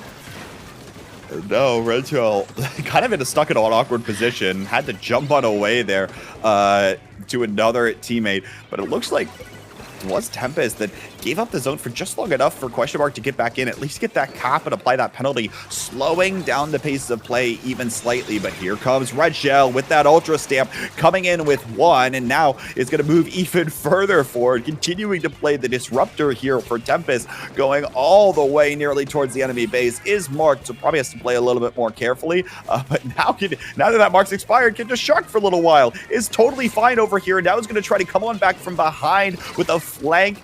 Could potentially be huge here for Tempest. Yeah, I think ultimately Question Mark is going to have to make that hard decision on whether or not they want to ignore Red Shell, and opting into just running for the zone and ignoring him, which ultimately paid off in the end. They are now painting up this right side here, looking to spot out any sharks because they do know that he's lurking. Nova has that bubble at their ready, so they are prepared in any case where Tempest is going to come back into the zone, and just holding this control here is going to work out for them very well, as they know Tempest might get a little bit impatient and allow them to pick them off just one by one, as their comp might not be as as ready to move up as Tempest is. Doesn't quite look like that's the case as of right now. And to your point, really, when you're subbing in that Splatoon wiper for a junior here instead, that junior is going to immediately get jumped on, even when it's in its big bubbler, with a wavebreaker going out here as well, forcing the members of Question Mark back in that ultra stamp as well. Tempest has all the tools at their disposal in order to make these pushes effective back into zone, which is something that teams have struggled with, I feel like, often in Splatoon 3. So Tempest with another opportunity. They can push very well, but can they hold? Well, that's going to be tested right now, as that penalty is all gone. That crab tank is going to be ready out on the 10. Looking, unfortunately, we do have a DC onto the side of Question Mark. Not sure what player this is, but this is going to allow Tempest to move back into the zone. And now I think it's too late, so Question Mark is going to be forced to play here, try and at least get the cap back in their favor, but they're going to have to try twice as hard in order to win this game. Yeah, anytime you see those DCs, that is rather unfortunate. And now the wipeout comes through. It's going to mean that Tempest has 4 members rolling in forward, with especially Bandit there on that E leader, able to lock things down here. It's going to be very difficult for Question Mark to actually find their way to push back into the zone, especially given by the fact, by the way, that their DC was their splash. They don't have their crab tank. Oh, that is just so unfortunate. So Luke opting into playing the most aggressive position possible, trying to get members of Tempest down in order to cap the zone with a, I don't want to say their blood, but maybe their ink blood. Not working out for them quite. So that is going to be a game going towards Tempest. But, I hope that the set doesn't have a theme going on with the DCs, because I would hate to see that happen. It doesn't feel good for either team when you're thinking, okay, well, we could have maybe taken this if, just the internet provider decided to be, nice to us today. And I'm sure it doesn't feel the greatest for Tempest when you're winning games or winning sets off of the fact that your enemy was at a disadvantage involuntarily. Certainly doesn't feel the greatest, but now, of course, we'll see what else happens in the rest of this one. Best of 5. Still plenty of time for Question Mark to try to make maybe a quick router fix or something for that player, making sure that it's all good and set up to go. But we'll see what comes out here of these players as we move on to our next map. Clamblitz on Museum. Interested to see if Red Shell's going to stick with the wiper here. I imagine that was probably something that felt good and felt nice for the open map of the last one, but I feel like might not, or I don't know, maybe it's as beneficial here. I will bet you real money that is not what it's going to do. I think 100% he goes into Octobrush here. There's no reason to not use Zipcaster and get in the faces of the members of Question Mark here. I mean, if you want to bet, I will bet you, but I don't think you disagree with me. I'm not going to bet. No. I mean, I was already leaning towards, I think, probably switching weapons here. But, we'll see. No. 6 with it. What? Wiper comes out. You would have lost the bet. Not that I would have taken it. But anyway, here we are. Yeah, I mean, here we are, after all. So, both teams taking a mad dash for mid, but Red Shell more than anyone, and I can tell that it's him, even from that overhead, because of how far up in their faces and these inclines they're taking. It is ultimately just going to result in a trade between Henry and one of the members of Question Mark, but this is ultimately going to open the doors for Tempest to get into their base. Red Rum is set up to try and defend here, but it's not going to do a whole lot when you have this little pillow here being the biggest nuisance.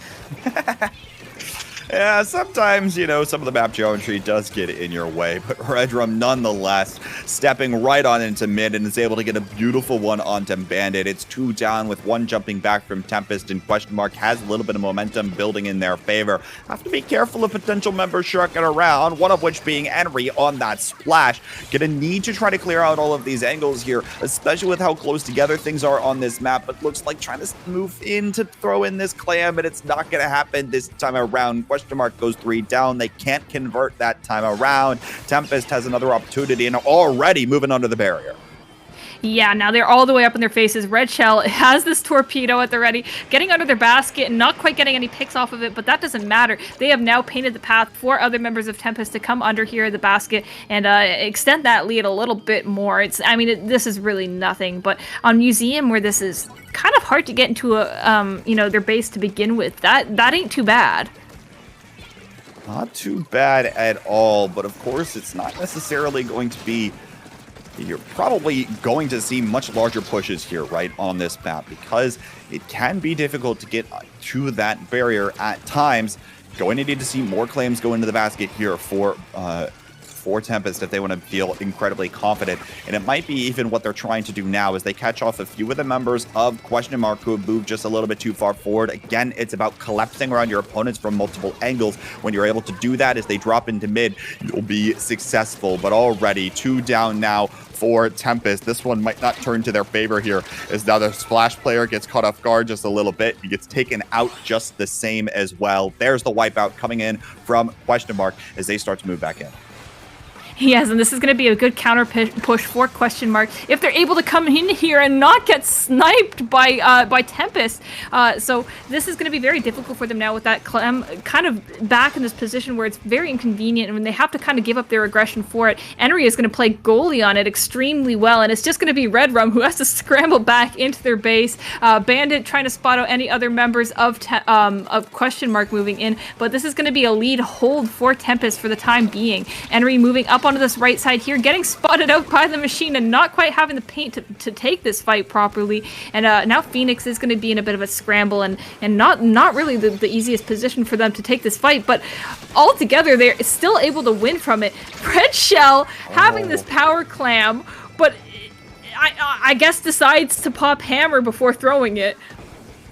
Yeah, interesting decision there. I guess was trying to go for the enemy players, but instead doesn't get the power clam in, doesn't open the barrier, and with that power clam despawning here as well, all of a sudden, Tempest doesn't have enough clams to make a push, even given how great their positioning was just a moment ago. Now they go 2 down, and members continue to get caught off one by one as they move in and try to move forward. Now potentially another opportunity. Phoenix and Red Shell both moving in, trying to continue to hold this line, but it doesn't work this time around. Redrum is still there, and Question Mark slowly is trying to clear things out. Of course, we see Bandit continuing with the crossfire here, trying to keep up some semblance of pressure for Tempest, who have been building clams in the interim, and maybe they have an opportunity if this fight goes their way. And I suppose this is a bit of the consequence of what we're seeing here, where both teams have these backliners with these rock hard positions. They don't really get to make a whole lot of pushes, so they really do need to make them count. And Nova is painting as much as they can under their basket and trying to avoid a situation where Tempest makes this push that is unbeatable for them in the last 30 seconds of the game. But they do have to play this very carefully. One member is going to go down. Red Shell's going to be under the basket. But again, this is so risky here. Bandit is going to get almost to the basket, but stopped by this crab tank, which is almost taking a flank position in mid. Phoenix is going to be able to dunk this, but it looks like it's going to be a very delayed wipe for Tempest, and now this is going to allow Question Mark to move back into mid. They have this opportunity here. They need to pick up this power clam. Nova's going to sit right under the basket and grab that pity, and they need to make as careful moves as possible, but they need to be fast about it. Overtime does not last that long, especially on this map. It doesn't. It looked like they might have had an opportunity to take control a bit, but now it was almost looking risky. They might have found it, though. 3-down situation for Tempest is just banded alive. Gets one, is looking for a few more. Power Clam goes in, and both are going to find their mark. They lose the lead at the very end of this, and Question Mark takes it back at the very end. Oh my gosh, that was so fast. That was like a blink if you miss it push. That they went from 100 to 60 just like that. I mean our camera angle changed in such a way that I didn't even see it at all, but you can assume what happened. So Question Mark taking this at the very last second possible and getting that push down to 60. I mean they played that so carefully. I can't say that game was anything but earned for them. Honestly, I mean, it felt like actually the way that the game ended was very much the way that it started. Multiple members were getting picked off. Sometimes it was 1 or 2 members of Question Mark that were moved a little bit too far forward, a little bit removed from the team. Sometimes it was few of the members of Tempest that were a little bit too far forward, a little bit removed from the team, easily cut off by getting a little bit of ink behind them and shooting at them from multiple angles. And at the end of that one, Tempest has 2 members move a little bit too far into mid. All of a sudden, it's a quick collapse around them from Question Mark. They're able to move back in, and then all of a sudden, it's only Bandit underneath the barrier, and that Charger cannot aim in more than one place at a time, right? So it's going to have such a difficult time clearing out these 3 members that are all moving in, and it might be able to find one, but it's probably going to get taken out, and then that'll allow both Power Clams to find its mark. Well done by Question Mark on the execution of moving quickly, as you mentioned in that last little bit, to get, by the way, their first push of the game. They're at the very end. Very defensive on both sides, but nonetheless, we'll see what these teams can bring forward here in a Tower Control Mako. I guess to sum that up, though, I have never seen a better example of quality over quantity in pushes for Clam Blitz, because when you saw that Tempest was basically in their base the entire time. So, moving on to the next one, it is going to be Tower Control on Macklemore. We are seeing a whole lot of Macklemore this tournament, but I cannot blame any of these teams for, never marking out this map. It is so consistent and easy to play on basically every mode you can put it on.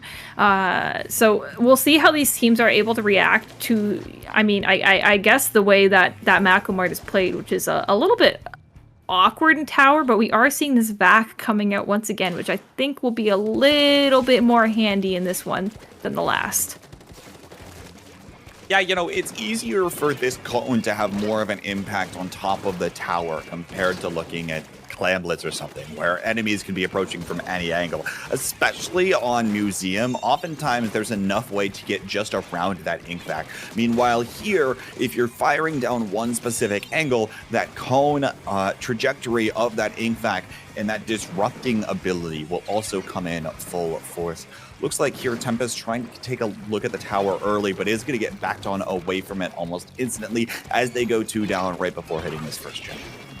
As you said, no notches made into that first checkpoint whatsoever. Nova going to be taking this fight onto the box with the bubble at the ready. However, Enri going to be taking it overall, and this is just going to be a bit of a a bit of a kerfuffle, I would say, in this bottom right corner. And that is going to lead Tempest to being able to get some points onto this checkpoint at last, and able to burn through it finally. So this Booyah Bomb is going to get popped. They do see that last member of Question Mark sitting up on that toilet paper area of the map on the right side, and that's going to come out and allow them to move it through the center.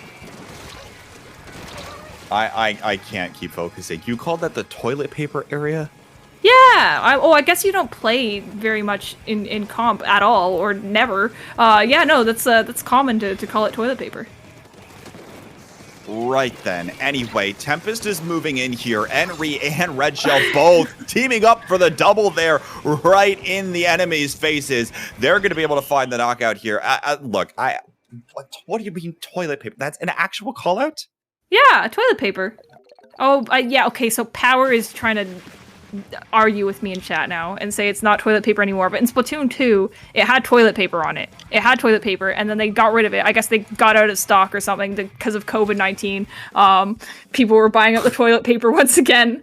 There's no more toilet paper there, but that's what it was called. We called it toilet paper because there was toilet paper there. I'm losing it. I can't anymore. I don't know what's going on. Right then. Rainmaker Mincemeat is the next map we're playing on. You. You? That's all I can. Yeah. Yeah.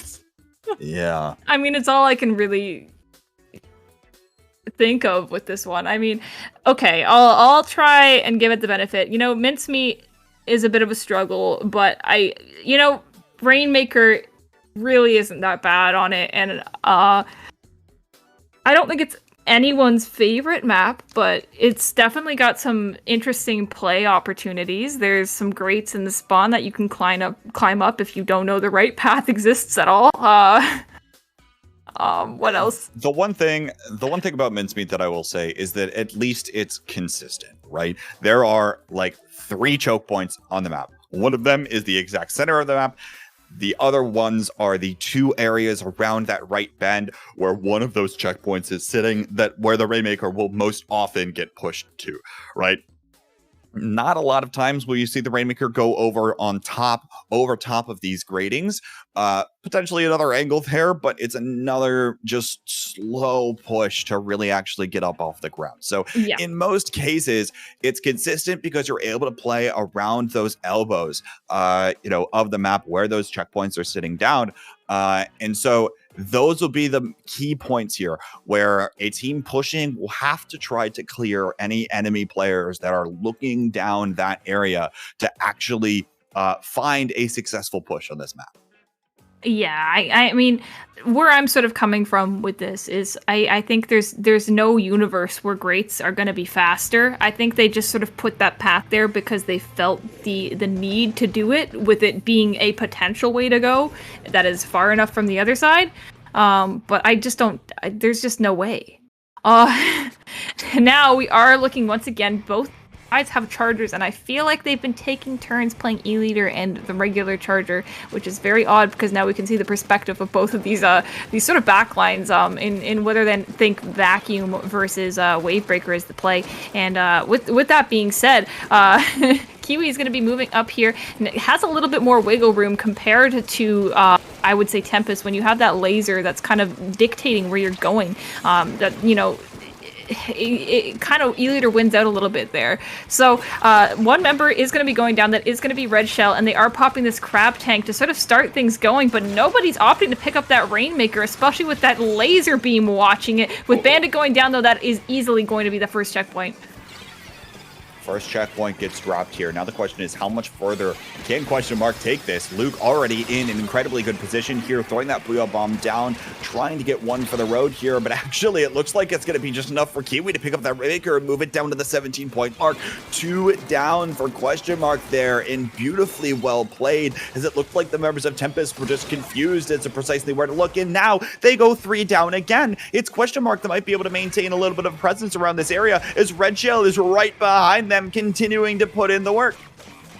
Red Shell doing a great job defensively here. I don't know if he knows that Kiwi's... Well, actually, now he's revealed himself. But for a moment there, I did not know if Red Shell was aware of Kiwi's existence. Well, having that hammer at the ready is going to be great here, but they can't play it recklessly anymore, which is kind of the point. So when you're pushed down to 17 like that, it puts you in a bit of a difficult position that they probably wish they never had gotten into in the first place. Nevertheless, Red Shell going to be moving up as best as possible, taking this left route and popping the hammer to try and get a pick onto the E-Leader, but thankfully for Red Rum, they've got that great short-range aim going for them. Oh, Bandit able to find one before going down, potentially slowing things down, slowing down any kind of momentum that could continue rolling for Question Mark here, who now has built up quite a bit of an advantage in front of the map here. And once again, you see Luke almost single-handedly taking control of this middle of the map. Now, all of a sudden, the main area of concern is not the bridge. That's pretty handily in Question Mark's favor. The main area of concern is this elbow or right over top of this grates where they might try to push the Rainmaker next before reaching where these checkpoints were. Yes, and we're seeing this Booyah Bomb kind of popped in a panic here, able to move it on, but, you know, Bandit is getting these great picks. That isn't going to be enough at this point in time, though. With the Rainmaker still in the favor of Question Mark, they are going to have to put a whole lot more work in. We have more than half of the game already done, and that bubble from Nova is not going to do any service for Tempest if they're trying to get any more points on the board, which, I mean, they have none right now, and they have a whole lot longer to go. Much longer here. We'll see what they can try to do to come on back in from this one. Rainmaker going to reset once more. It looks like they're trying to find a way. Red Shell looks like it's been having a difficult time actually getting his way in around these choke points, right? This Splatana Wiper is doing not the best job of being able to turn around these corners or peak slightly above the high ground where we might see, as opposed to thinking of things what might be a Zipcaster or something of that nature. Not quite as effective in that way, but now all this Rainmaker goes forward, is not going to be able to clear past this checkpoint, gets picked off right beforehand, but now finally the dunk comes through. Will Tempest be able to keep their push alive here? I'm a bit of a doubter at this point in time. Red Rum is set up very well to sort of get a pick on a Rainmaker in any situation. And, you know, 17 is such a strong lead to have on this map. So looking at it now, it is just going to be the Charger left onto the side of Tempest. And with a minute left, they are still quite in danger here. I can't emphasize that enough. And, you know, I think their momentum at this point relies on Red Rum getting some off-the-bat picks. And so far, that just hasn't been happening. And so they're going to have to look at alternative strategies here, such as, you know, pulling out multiple specials. We can see 3 on board from them right now. I think they're waiting on that crab from the Splash-O-Matic, but with 30 seconds left, again, things have to start moving now. Really have to keep going. They do not have nearly enough map control to move in. Now Red Shell might have finally found an opening here, finally getting on top, but actually is only able to find 1. The rest of the team comes in to clean up with 3. Red Shell gonna throw this Ultra Stamp forward and painting a path to the Rainmaker here, but Red Rum is there with the Charger shot, taking care of 2 of the members of Tempest, and all of a sudden it's pandemonium here. Tempest needs to try to scramble to find a way to come on back from this one. They probably don't want to let this go to game 5. The Booyah Bomb goes down. It looks like the Junior was trying to move forward there, but now we're in overtime. The Rainmaker is going to pop. Tempest is still maintaining a decent enough presence for the time being, but the Booyah Bomb is there. Bandit picks up just in time, and now it's going to get taken out as a member turns around. It was that sloshing machine to seal it for Question Mark and sends us to a game 5.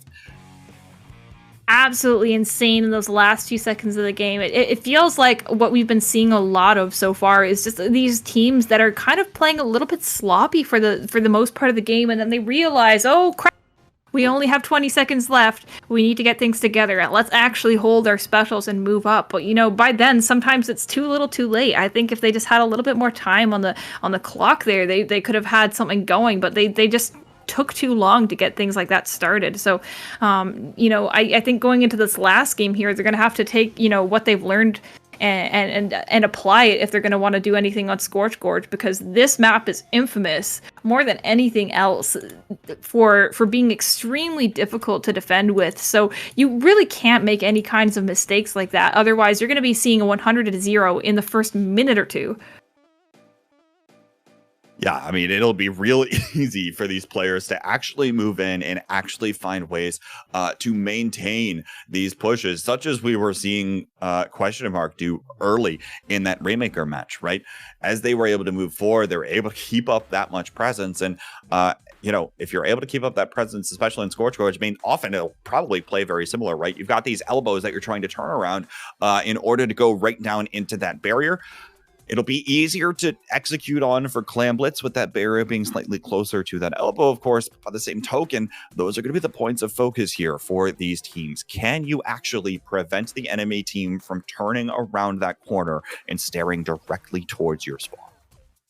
Exactly. It is a huge test more than anything. And of course, you know, both of these teams, aside from, of course, playing just Chargers in every game this set so far, they have been playing very aggressive. Of course, players like Red Shell are very well known for it, as well as just about everyone on Question Mark. Jeez. Question Mark. If there's any team for me to forget the name of, it's going to be one that's about confusion. That's true. So, I mean, like, of course, Kiwi Luke, of all people, moves forward, like, a lot. So, once again, they do have to play this a little bit more carefully than they have before, because both teams have the same agenda in mind. And now, Game 5 mix-ups happen. Red Shell moving off of the Splatoon wiper and back onto the Ink Brush. Has the Killer Whale 5-1 and no crab tanks on the side of Tempest. They actually switched over to having that splatter shot, having the Trizuka, trying to find those one-off picks when you can. And it looks like the Chargers are going to find trades or team trades to make this still incredibly neutral early on to start here. This one might be balancing on a knife's edge the whole way through. Yes, and of course, when the last member up on any team is going to be Red Shell, you can count on him staying aggressive and moving up, and that Ink Brush is just going to allow him to do that. And getting under their basket, they've now set themselves up to be able to fight here, so long as the other members of Tempest are able to back them up in mid, get this clamp control, and trading with 2 is not too shabby when you are trying to get control here. Not too shabby at all, and you're seeing just how much of a forward presence that the members of Tempest are able to start building up. They have so much range, especially given the fact that Bandit's back there on the Splat Charger. But of course, it immediately gets challenged with the Crab Tank. Exactly why this special weapon is so strong right now in the current state of the game. It can challenge just about anything and feel pretty safe to do so, especially if you're moving around quite a bit. But as soon as it goes down, it's Tempest's turn to strike. It's 3 down for Question Mark, and now it maybe is another opportunity for Tempest to build up even more clams and find a power clam into the barrier. Oh, and now they have moved up here. They don't have that power clam in quite yet. They're able to get that in, but I don't know if they're going to have any points to follow this up with. The Vac and the Booyah is going to come out, and that is going to take out the Charger on the side of Question Mark, their biggest defensive pressure. And now it's just going to be Luke here struggling to get the members of Tempest flushed out of this area. And with that basket going back and no points to follow up with, this is going to allow Question Mark to move back in mid and maybe even get a counter push off of this. They do need to dislodge this Charger in order to do that, though. Yeah, didn't get too many clams on the board for Tempest that time around.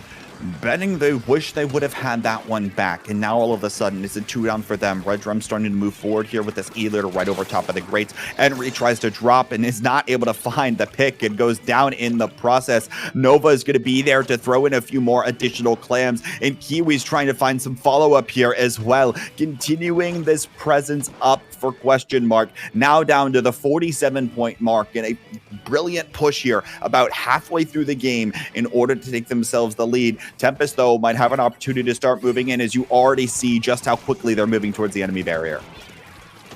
Yeah, so now once again, they do have to start, planning things out a little better, and we are seeing this Inkzuka and the Killer Whale coming out. Red Shell's going to be under the basket, but, kind of exploding there with a whole lot of clams is either going to pay off for them very well or just, stop them in their tracks immediately. And with no other clam follow-up here, that Petty is still under their basket. They're kind of in a pickle here. So Question Mark has all this opportunity here. Red Shell is going to be going down. That's going to be Red Shell and the Machine down at the same time. They still have control over mid. This bubble's coming out, allowing them to get these jump-ins. And again, they are setting themselves up for a great push here, so long as they're able to follow it up.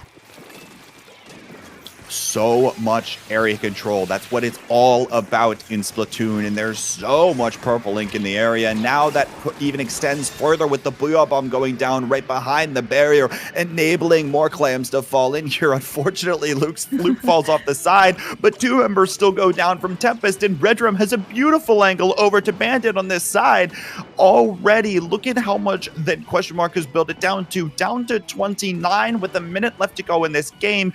If all they do is hold on to mid here, they're going to be successful, but of course it's going to be cut out for both teams here. Tempest has so much work to do, and Question Mark, of course, probably won't have an exact way to get into mid, especially with how fast Tempest is playing. I mean, look at where they already are, Siren. They are pushed up so far here, but all eyes are going to be on Red Shell, holding that power clam, and of course playing that nuisance role in their comp. He's once again not even really paying full attention to the basket, and gonna smartly opt to drop that power clam and go in and try and do his proper job as an ink brush, but looking like nobody else in Tempest spotting that power clam. That's just going to be one power clam in, but they need to follow it up so much, and the person carrying the most is off in their base applying aggressive pressure. So again, Kiwi has this crowd coming out. There's 10 seconds left, but if they fail right now, this is going to be everything. They're down to 46. They have a pity clam under the basket. Is somebody going to respawn and grab that? They have to keep this basket open. There's 1 second left, and all the members of Question Mark are down. They have 1 clam to win this game. They need to get to the basket here. Henry is going to go, and it's going to be a wipeout. That is going to be the game for Question Mark, right? No. Yes. It's so confusing when they're both sitting at 26 at the very end of the game, and it only determines it afterwards. And that is going to be ultimately the game for Question Mark. Once again, just proving their strength in these pushes with Clamblitz. So close for Tempest, though. Again, it's a little bit of that scramble, right? If they were able to just slightly more methodically even realize that they still have a pity clam, realize that somebody has to go back to pick it up and maintain the amount of pressure that they had around that barrier, they might have been able to come away with that victory, because then they wouldn't have needed to go find another power clam right in the map. They would have had an additional clam to throw in with that pity football. Didn't happen that time around, and so Tempest just barely gets knocked off. They are probably kicking themselves. Wish they would have had that one back, as Question Mark will be advancing on to our winners finals set.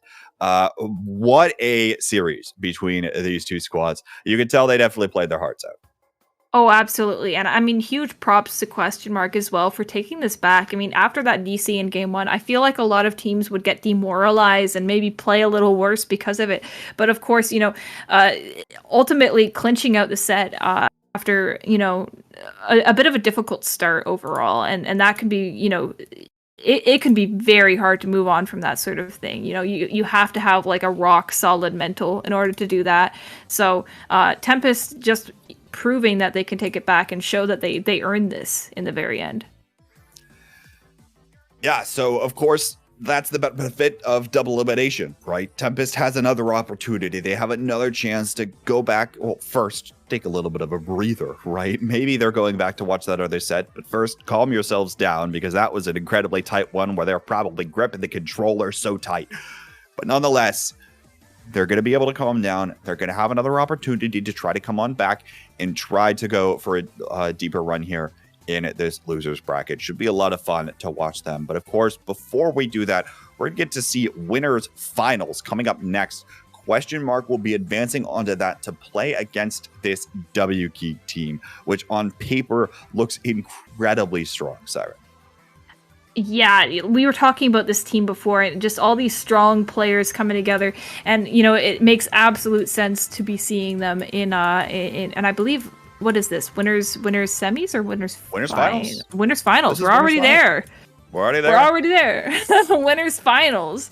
So again, it makes sense to me that they cleaned up this bracket so well. They've taken, sets against Vivid, Helios, Squid Fried Rice. I'm actually not familiar with that team, but hey, they won their first round, so they have something going for them as well. And of course, taking out Nightmare, which has been a very constant looming threat so far in the scene. So this should be a really interesting set, and I'm looking forward to getting to sit back, relax, and watch it. Yeah, again, to explain the joke for those of you that are not PC gamers, W key is the key you hold to move forward. Okay, it's like you're holding forward. That's the joke. Typing out left stick up on the controller doesn't quite have the same ring to it, I think, which is probably why they ended up going for the team name of W key. But nonetheless, they're coming into this one. Should be an interesting one, right? Where we're seeing Question Mark be incredibly solid, especially in terms of how much space they were controlling, how much they were able to maintain certain pushes.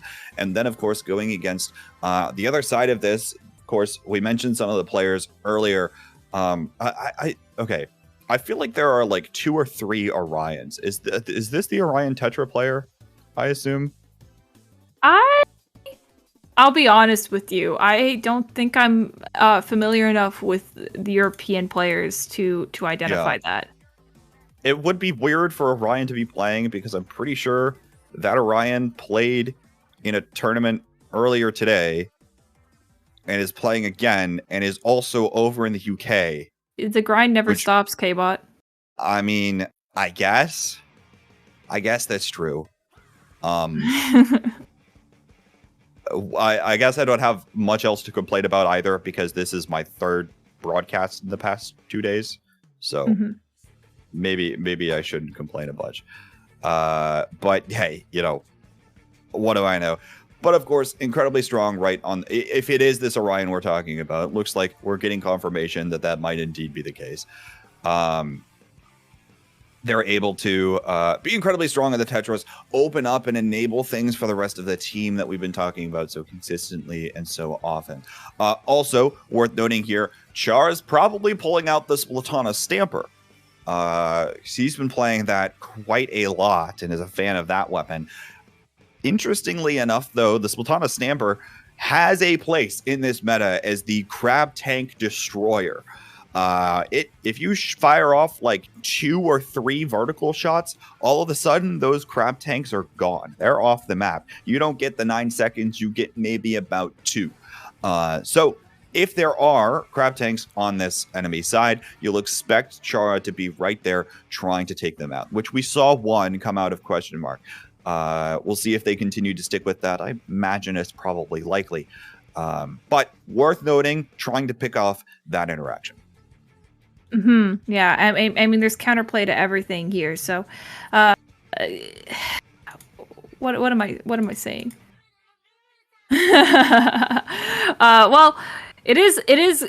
I mean, I don't think I have anything else to add to what you were mentioning there. But I mean, tower control, Sturgeon Shipyard. That's a fun map. It is a map. It is a map. It is fun. It is good. I like it. We saw it earlier in the tragic passing of our dear friend Umbre. But I'm looking for. It was more like nudging. It was just getting nudged along. Yeah. Oh gosh. Sure. I mean, I like what you said about the crab tank and Splatana wiper, and because it is something to think about. When you have such a well-known player as Chara, and these comps that are coming out, do you feel as if question mark is going to sort of change things up based on that? I'm gonna guess with probably not, because Crab Tank is still strong no matter what you do with it, and indeed that's the case. Kiwi comes out with the splash as just about expected, so we'll see what exactly comes of this. Actually, Chara not playing, and instead it's Ellis, April, and AE on the Sloshu machine rounding out this for W Key.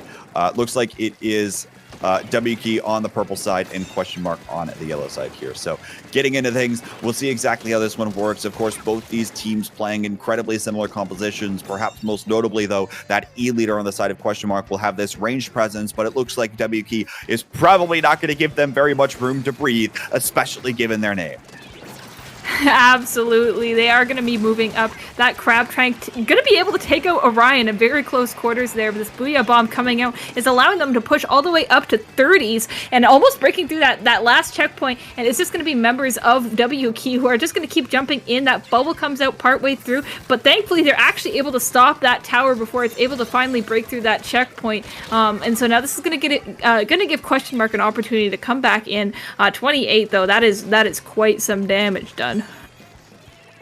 That is significant, and that's exactly what you expect to see on Tower Control Sturgeon. This tower does move incredibly fast in terms of the number of points you're scoring at any given moment. And now already 2 down, 3 down on W Key. Question mark might have the opportunity to start moving forward and might be building up a little bit of push of their own, especially with how far forward Kiwi and Luke both are. All 4 specials online for them right now. They'll be looking to try to make something happen here. And now the Booyah Bomb goes right on top of the big bubbler. A beautiful interaction. Wavebreaker goes down as well, and all of the members of W Key are so far back. Oh, and this is a lead checkpoint for them. They have broken through it finally, so this means that they are in opportune range of getting this knockout, but looking like WK is able to regain control of their base a little bit here. Coming back into mid, Luke is in the perfect defensive position, knowing exactly that WK was going to do what their namesake says, and now they are hopping back on that tower with that new given advantage given by the fact that they just lost a terrible fight. Already going right back at it here is Question Mark, and continuing to move up even more as the sloshing machine now is going to get caught out. A deluge of enemy ink, 3 down for Question Mark. This push will no longer continue, but even still, they should be proud of what they did. Clearing past that second checkpoint is going to be huge for them, forcing their opponents to get all the way through that checkpoint before being able to take the lead. They've got half the game left to try to defend it.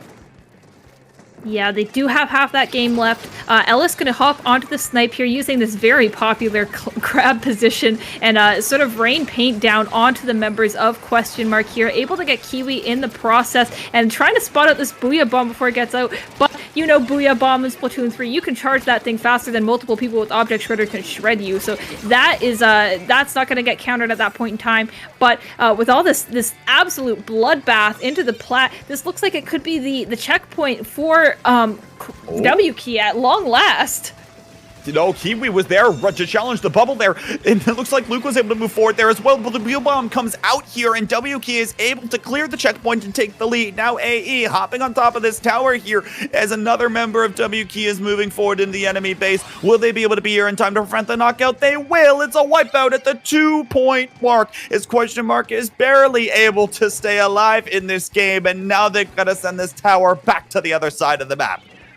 This map, incredibly, more than ever, the way they changed it in Splatoon 3 has allowed people to steamroll and snowball basically into the bases a lot easier. And so when you see pushes like 2, that would have made me, you know, a lot more worried if this was Splatoon 2. But in this game, that is really not that bad. You can come back, you can knock out, and you know, I think that's exactly what Question Mark here is revving up to do. Luke is holding on to this Booyah Bomb here. They have less than a minute, but that's more than enough time for them to get this. The Booyah Bomb's gonna come out, force that crap to take this weird awkward position here. Ellis is gonna go down, but again, this is just another issue for them. That tower is in this very awkward position. They're gonna have to run towards it at this point, and you know, it's back to a neutral position with only 30 seconds left. They're gonna have to rely on moving it up and using any second of overtime they can get. Nova sitting on top of this tower has the big bubbler at the ready. A few more specials waiting to be charged there, and there's the crab tank on the top side of the map here for Question Mark, looking to push some of these members back. All of a sudden, it's another 2 down for WK. We're seeing them try to come on back in here. Is now there it is, tower in position. Big bubbler goes out on top of it, and it looks like there might be enough to take a lead. Ellis tries to step on top of the tower. It's a 1-point mark. There it is. They're able to clear it, but it looks like they're able to hold on. There's the wipeout, and Question Mark is going to take game 1 in the very nick of time. Oh my goodness, if that was what we have in store for the rest of this set, we're in for a bit of a banging series. Oh, absolutely, K-Bot. They are going to be, I mean, like, I'd love for every game to be just like this one, but it's so intense. Like, you almost feel like you're part of it when it comes down to it. You know, you're looking at all the elements coming together and you're going, yeah, you know, if I'm in this situation, I do this, I do that, you know, and, you know, 2 points is not the nail in the coffin, and they knew that as well. They came up to it and they went full force at that you know, the last few seconds of the game there, and they were able to get the payoff for it. So Hagglefish Rainmaker. This one I think has gotten a little bit of infamy among other Rainmaker maps in this mode, not in this mode, in this game so far. Of course, Museum having that one glitch, but I mean, fully intentionally, Hagglefish, I believe, has this this jump that you can make, and that jump, you are trying so hard to prevent the enemy team to getting it if you're playing this. You know, the second they get that first checkpoint, you are in alert mode and you are trying to prevent them. Like, the first step is trying to stop that pop, and then the second one is just throwing so many bombs that they can't even think about making that jump. Yeah, and That's exactly, the name of the game in a lot of ways, right? Anytime that there are these smaller areas where the Rainmaker is forced to go through, those are the points you want to hold. And sometimes it's coming off of that ink rail. Sometimes on this map in particular, it's going up that ramp, right? The little zigzag that you have to kind of do. Either way can kind of work depending on where the Rainmaker is going. But you often see these pushes try to get stopped at those kinds of points because they are very set and predictable paths for the Rainmaker to move. So trying to find those specific angles and seeing where these teams are going to set up their defenses is going to be important. And then for the team that's pushing, trying to displace those defenses is exactly what they want to do in order to make sure that they can clear around those points. We were talking about it earlier on maps like Museum or maps like Mincemeat, still going to be true on Hagglefish despite how open this map feels. Yeah, I mean, at this point, it is just going to be a mad dash for the Rainmaker here. The pop on this map, I feel like, matters a lot more than on others, because the second you see, as you can see there, Double Key getting that pop, they had so much control instantly, and they are going to be using this to their opportunity. With that crab coming out, the Booyah is getting popped as well. They do spot that flank coming out from members of Question Mark on this bottom right side. That's the Machine and the Splash. So, of course, getting them out and knowing that they're not going to be up is going to be great, because you do want to prevent a crab tank like this from coming out this early on. And so far, no team really paying too much mind to this Rainmaker. Yeah, not at all. And that's one of the interesting things here about Hagglefish is how are you deciding to balance whether you're controlling the flanks on either side of mid versus actually controlling mid for yourselves. And I think in this case, these teams are heavily prioritizing these flanks to make sure that they can't be surprised either way of the map. In reality, if you're going through mid, you're probably going to have to pick up the Rainmaker right now. And it's just not going to be incredibly useful for you to do that. As we see the team start to move through mid, it's actually Question Mark that's able to respond quickest. Redrum able to find yet even another one to make it a 2-down situation for WK already. It looks like this first checkpoint is going to fall to the favor of Question Mark.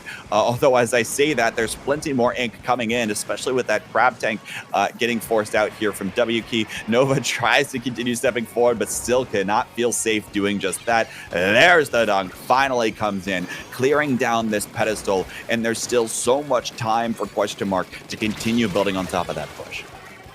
Yes, and building up on it is exactly what they are going to be doing. You can see all this control coming in mid here. Redrum taking this fight with what looks like a Tetras, rather than just normally backing off as you would as a Charger. Now having that Ink Vac at the ready, that might help them quite a bit here when WK tries to push up. It's going to be working defensively great, so long as you control your side of the map. And with Kiwi popping this crab, they are going to have no problem holding onto it. Look at how much presence this crab tank has. Again, this is the reason why the special weapon, is so strong. Locking down everything there in mid, you don't have the opportunity to actually move in and move forward, and because all of a sudden you're met with the enemy ink color at your feet. Now we're starting to see Question Mark pick up this Rainmaker and move it right on around. They're looking to get a few more points on the board, and indeed they will on this left side push, but now potentially getting caught a little bit off guard. They're forced to back on away here. Redrum still tries to hold his ground, at least for now, but is going to be backed away by WK in just a moment as they start to be the ones to move a little bit further forward.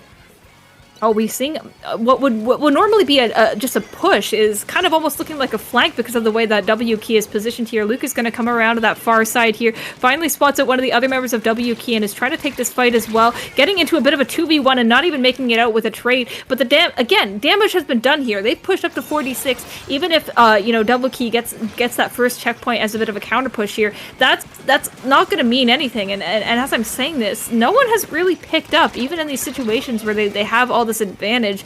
They just sort of wait too long. They go greedy, and they don't want to sort of wait it, they don't even really want to start getting some momentum, which is I think what they essentially need.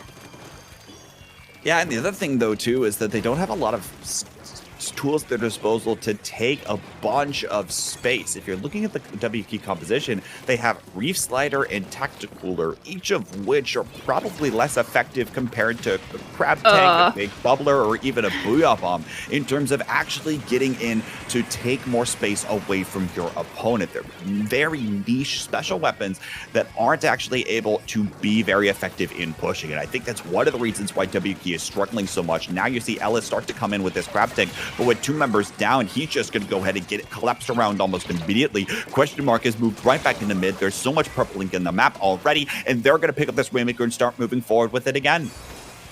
Yeah, it just seems to be happening over and over again, where W key almost is avoiding this Rainmaker and picking it up, and just leaving it bare has been leaving Question Mark these opportunities to just grab it and keep moving it farther and farther from their base. And with 30 seconds left, when you have just like a minimal push like 46, the farther it is into your enemy's base, you know, the better that is going to be for you to defend. It's going to give you more time to buffer and make specials, as they have to move it through mid first in order to even start getting some points on the board. Speaking of points on the board, we finally see a little bit more for W key, but still not even really enough to question that first checkpoint. Double Booyah Bombs are going to be coming out from both sides, and that's going to be oriented right towards the Charger and able to take them out. But once again, that Rainmaker is never getting touched in all of this. Yeah, Tempest, or sorry, not Tempest. I'm flashing back to the last set. It was W key that just could not quite find the amount of map control that they needed. And at the end of the day, it's all going to be about that map control, right? If you don't have the map control, if you don't have the ink control, if you don't have the turf control, you're not going to be able to effectively move forward and continue building and improving on your position. And so, Question Mark had map control nearly the entire time, no matter what area of the map that those fights were actually taking place on. And were doing a good job of preserving their own lives in order to make sure that that map control was not being protected. It's the reason why you didn't see that Rainmaker get picked up and taken past, I think W key got 3 points on the board, right? They just didn't have the tools to displace Question Mark and get them even further back, or try to find those additional picks that they might need to actually open up the opportunity for a push to happen. So while it might have gone all 5 minutes, that game was incredibly dominating for Question Mark the entire time, and might not bode well as we transition over to Splat Zone's Mincemeat, which is very lockout heavy. Yeah, I definitely feel that one a lot. It's sort of one of those maps where if you have an E-leader, it can be very difficult to sort of, I guess when I say have an E-leader, I mean playing against an E-leader. It is very difficult to move in. You almost always will need tools to dislodge it, whether it be your own E-leader or, you know, a Crab Tank, which is basically a given at this point in the game. So it can be kind of hard when it feels like you're just painting around corners and not really getting to use the entire map when you're dealing with basically just this thing that reaches across any relevant part that you might be using. Crab Tank, woo! Whoa, what a big surprise. The answer is always Crab Tank, I suppose, unless you're W key, who now is electing to not use it at all. Tetra's Junior Sloshy Machine coming out of them this time around. It's only Kiwi with that Crab Tank up, and Redrum back on that E-leader with that Wavebreaker, looking to slow down the approach that W key might have here. We'll see if Orion can try to come up with something big on these Tetras, and already is looking for the element of surprise, catching Kiwi off guard, but is going to get traded away by a teammate. Yeah, and I think it was very smart of them to pick Flingza here, because now they do have another tool that is going to, at the very minimum, dislodge this Charger.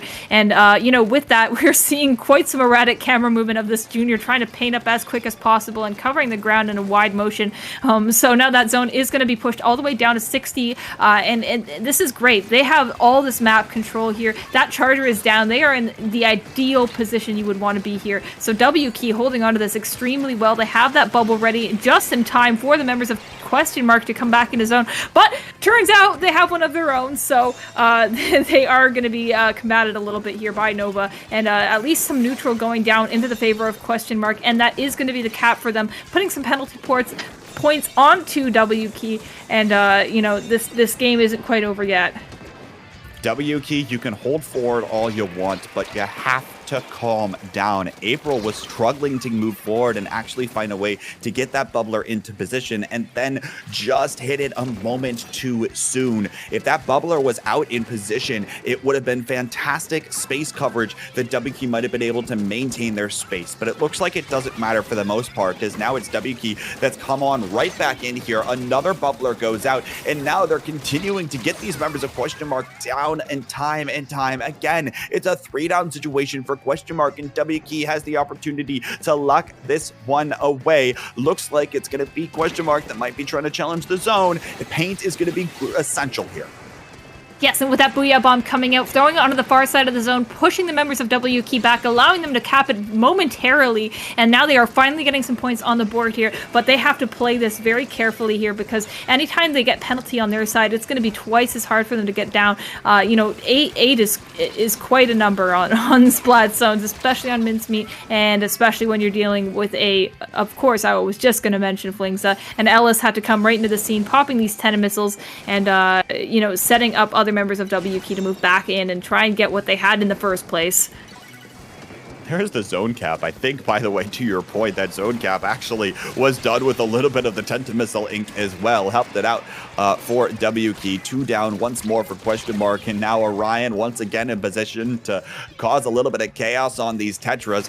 Still, that penalty gets applied, and W Key is once again in a fantastic position to continue making sure that Question Mark doesn't have opportunities to find their way back into this zone. Orion is going to go down in the process, but just 12 ticks of the penalty left to go here before they start ticking down. Looks like Luca's going to be in position, throws up this Booyah Bomb, looking to try to displace the enemy team. Nova is there on the Junior to help out with painting this zone, and now on the Slush Machine tool, it's going to be the right side peeker that gets the best of the opponent. This time around, W Key still has enough presence to maintain their area on top of the zone, and this is why things are going to be difficult for Question Mark to build up here, Siren, because of just how easy it is when this is in a neutral state for the zone to keep flipping back and forth.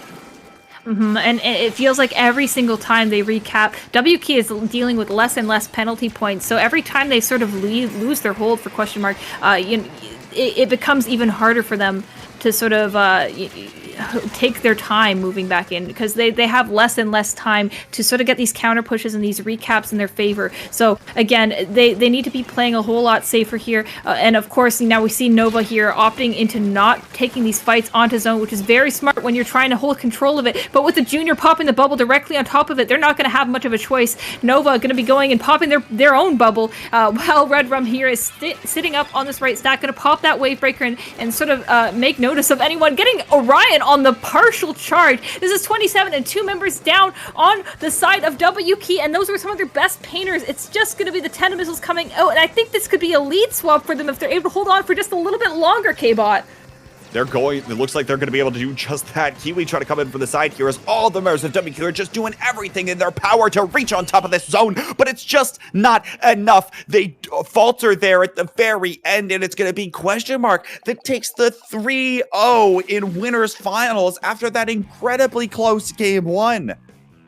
I mean, just the absolute dethroning of W Key when they've been having this insane run so far through the tournament and not even really being contested much at all. And just to go down into 3-0 in winners finals, you have to sort of wonder what they must be mulling about at this point, because, they still have a chance. This is still winners that we're looking at here. They can come back through losers. We might be seeing the exact same teams in grands. Very well may be the exact same 2 teams in Grams, but might I remind you that the Question Mark versus Tempest sent went to 3 games, or went to all 5 games, excuse me. So always going to be a possibility of teams to switch back and forth. But of course, we've got plenty more top 4 action for you left to go in the day-to-day. Next up is losers. I believe this is losers semis between Nightmare and Tempest, and you won't want to miss that one, folks. We are going to take a real brief break before we go on to that one. Don't go anywhere.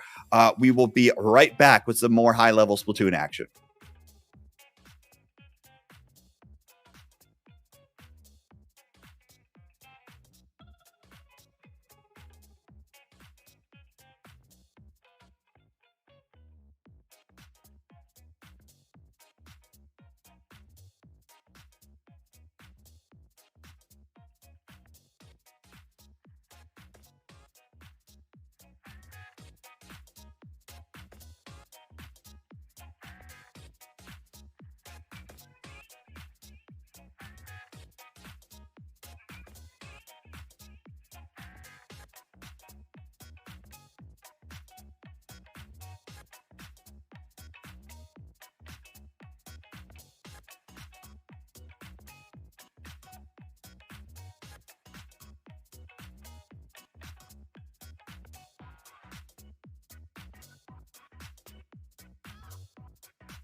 Hello, everybody, and welcome back. Yep, we had a little bit of a commentator swap over the break. I am Genie7, joined by ASEC. ASEC, how are you doing today? I'm doing good. I'm ready to see another set coming on. Yeah, this is going to be great. We're already here in losers semis. We've got Nightmare, Tempest. Both teams dropped their matches in winners semis as well. So both these teams, they came off of a nice little win. Both actually 2-0. Tempest over Vivid. And Nightmare over Adept is a large. So good bounce back performances from them after a loss. But the road ends here if either of these teams lose. Yep. Yeah, we've got the map bans already through, so we're going to be starting on Zone's Wahoo World. ASEC, do you think this favors any of these teams going in from what we've seen from their comps earlier on in the tournament? I haven't actually been able to see these teams' comps so far, so it's really either way for me. I'm not sure what these teams are.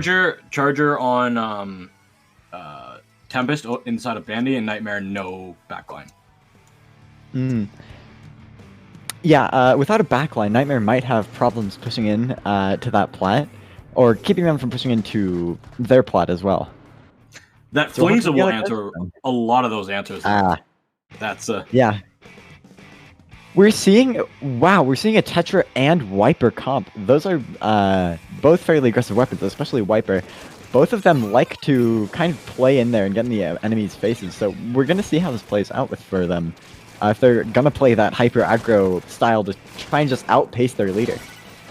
That we will see very shortly, as the zones are inside of Tempest. The Crab Tank has come out, counter Killer Whale from Nightmare, trying to cause a lot of space and damage. Not able to find it. Booyah Bomb coming out from Miner. Nightmare trying to push back in. We've got Storm here. We're ready with that Trizuka, and Zone's going to be flipped. But Tempest come through with a good flank. Ernie coming through clutch. Miner follows as well to Red Shell and Zone, and Tempest back in control of Zone. Yeah, wow, that was a really good wipeout. And so we're going to have to see Nightmare coming out of spawn and how they're going to deal with it. It looks like they already have missiles up, ready for them to push back into plat. We're going to see if they use any specials with it to pair with it, but no, it looks like they just pop the missiles directly and use the missiles, ride the momentum, and force their way into plat. And it seems to work and got them through the zone as well, with Nightmare going 4 down for a counter wipeout. Or Tempest going 4 down for a counter wipeout. Yeah, that's really good for Nightmare. They're going to be able to take some space here. They've lost their Gal, though. Miner does have a Booyah Bomb, and they have that missiles ready as well. So they should be able to counteract this push coming in from Tempest very shortly. Trizuka comes out. Reef Slider's coming out offensively. Gets that zone flip, actually. Tempest able to sneak that zone and able to hold on to their lead for now. They're losing members left and right, though. Just their E-Leader and the Wiper left. So I don't think they will be able to contest this right here, right now. But Red Shell is still fighting. Oh, and a great snipes come out from Bandit. That allows Tempest to stay in this fight. Flings are trying to keep the paint down on the side of Nightmare. This is going to be close. Red Shell's going to be able to cap this zone with the rest of Tempest, and that zone is still going to be ticking down. And now Nightmare is going to be reset. Ooh, and they managed to deny that jump out on the Flingsa roller, which is going to deny them missiles for their push, at least for a couple of seconds, 5 or 10, which is going to be huge, because that's 10 or 20 points for them right there, easy. But it does look like that Flingsa does have the missiles up, but the 52 Gal goes down as well, which is going to stall them out a little bit more. You really do not want to be wasting time in this situation at all, because every second counts. Every second you waste counts. Losing Storm is terrible. We're in the final fight territory. This map is long. 20 seconds left on that clock. Under 20 now. Nightmare have to get in here. They've got to neutralize. Members down from Tempest. 3 down. Just going to be Red Shell. What can they do to defend this? Not much. And they've given up zone completely. They want to probably live with their special. But great job from Nightmare to get that zone when they needed it most. Yeah, that was a very close play for them. Really only having like 5 or 10 seconds left on the clock for them to get that push in. But they did manage to get it and are on the offensive. They now are trying to hold space from Tempest, try and prevent them from getting back in the zone, and it is working with Tempest going 2-3 down. With only 30 seconds left on the board, this doesn't look good for them. They need something, and they need something fast, but they keep on going down.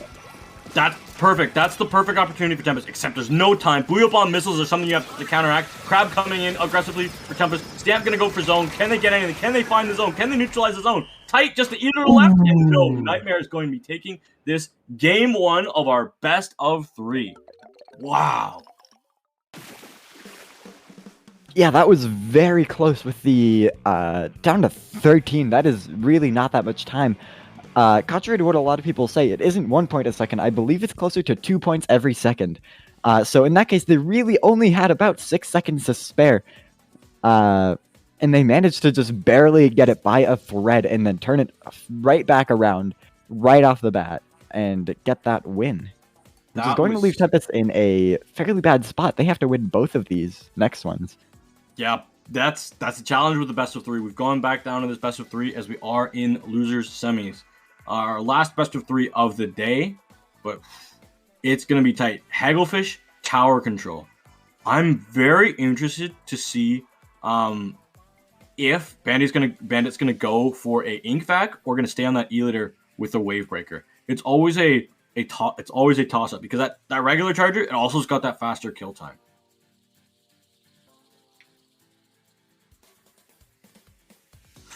I do know that Joe and Storm, their front lines with that 52 gal and that splatter shot, have been really ripping up the past few weekly tournaments, and we're really seeing it on full display.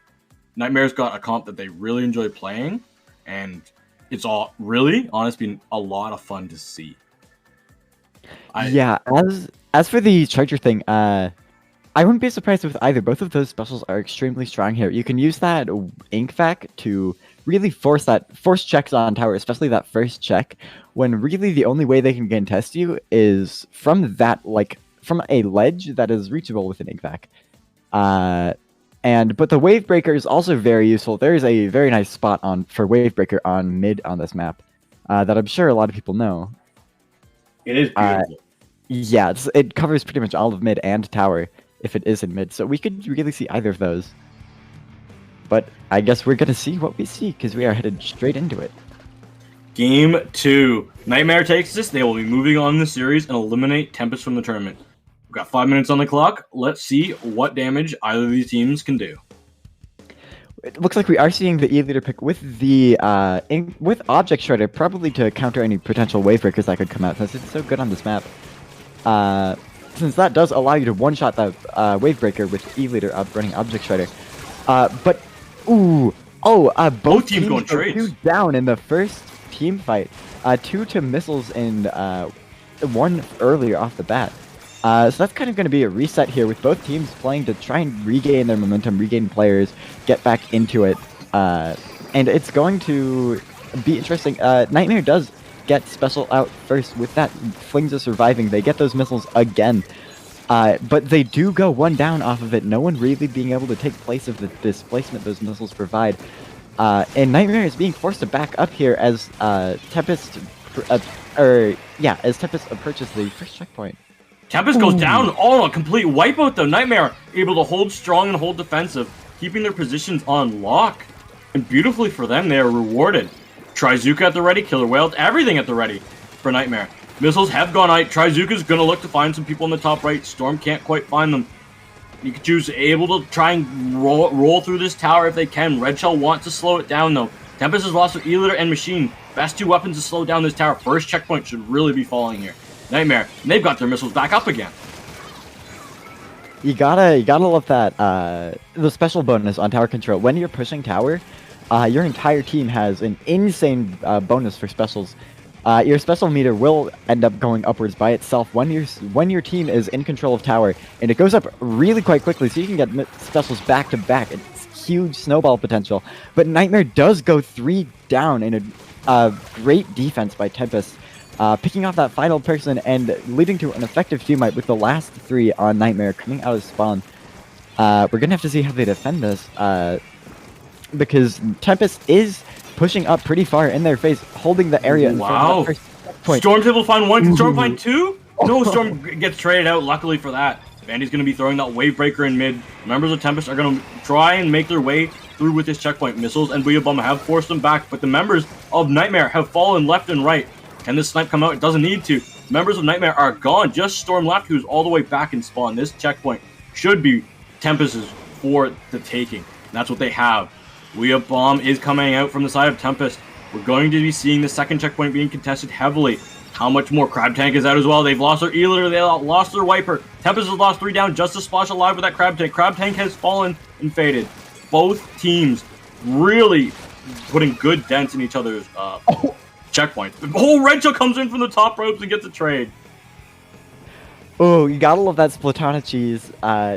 You can get because you have just a little bit of time before you land where you can charge your shot, you can pretty much the frame you land, use that shot to instant dunk the person who thought they were going to camp you.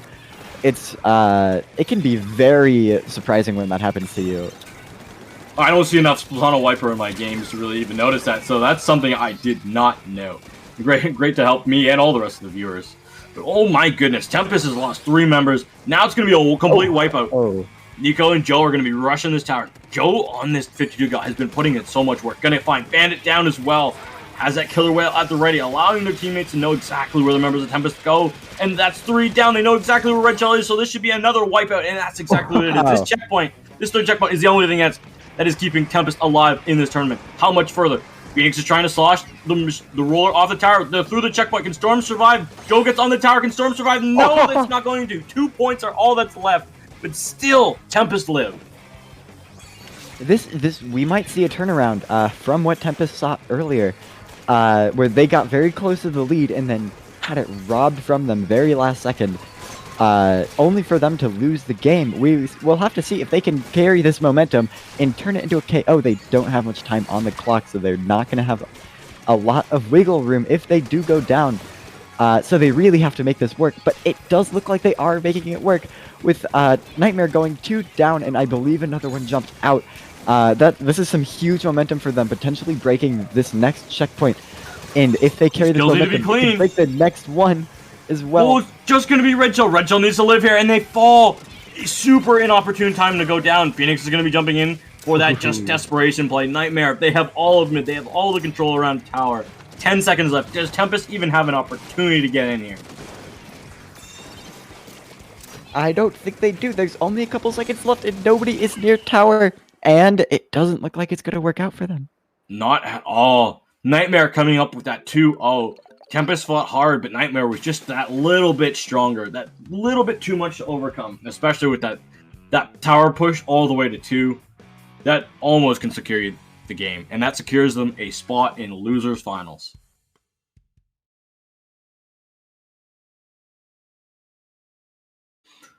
W Key is the next team on the menu for Nightmare. But honestly, Tempest had a great run. They took that 1 point. There's a 1 point game.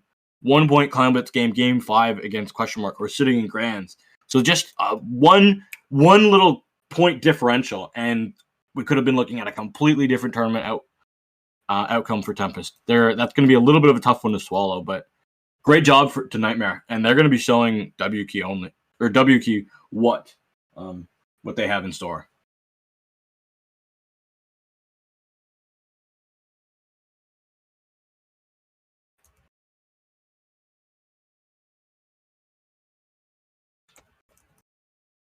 But right now we are going to be getting into the lobby for our losers finals. We have to wait to see what these strike bans are going to be.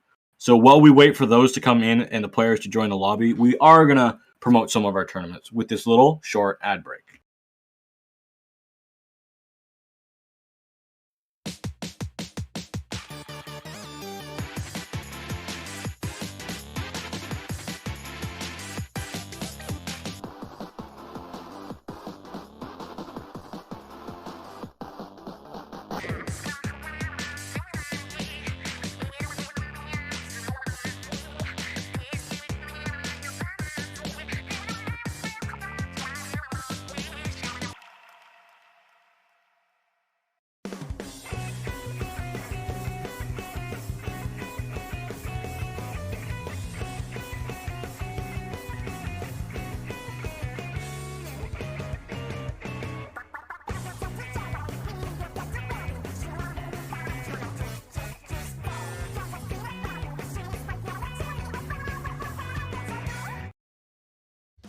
Splatoon Stronghold, a stronghold for competitive Splatoon, providing resources to long-timers and newcomers alike. If you're new to the competitive scene or still figuring out how to join, we have a getting started guide and plenty of other resources to help you in your journey. If you are a seasoned veteran, we still have plenty to offer. You can find and join tournaments as well as participate in our Captain Forum and find free agents and teams. Our mission is to make competitive Splatoon easily accessible to everyone. So what are you waiting for? Join the Splatoon Stronghold today!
Welcome back, everyone, to Squid Junction 33. I am G7, joined by ASEC, and we are here in Losers Finals, W Key versus Nightmare.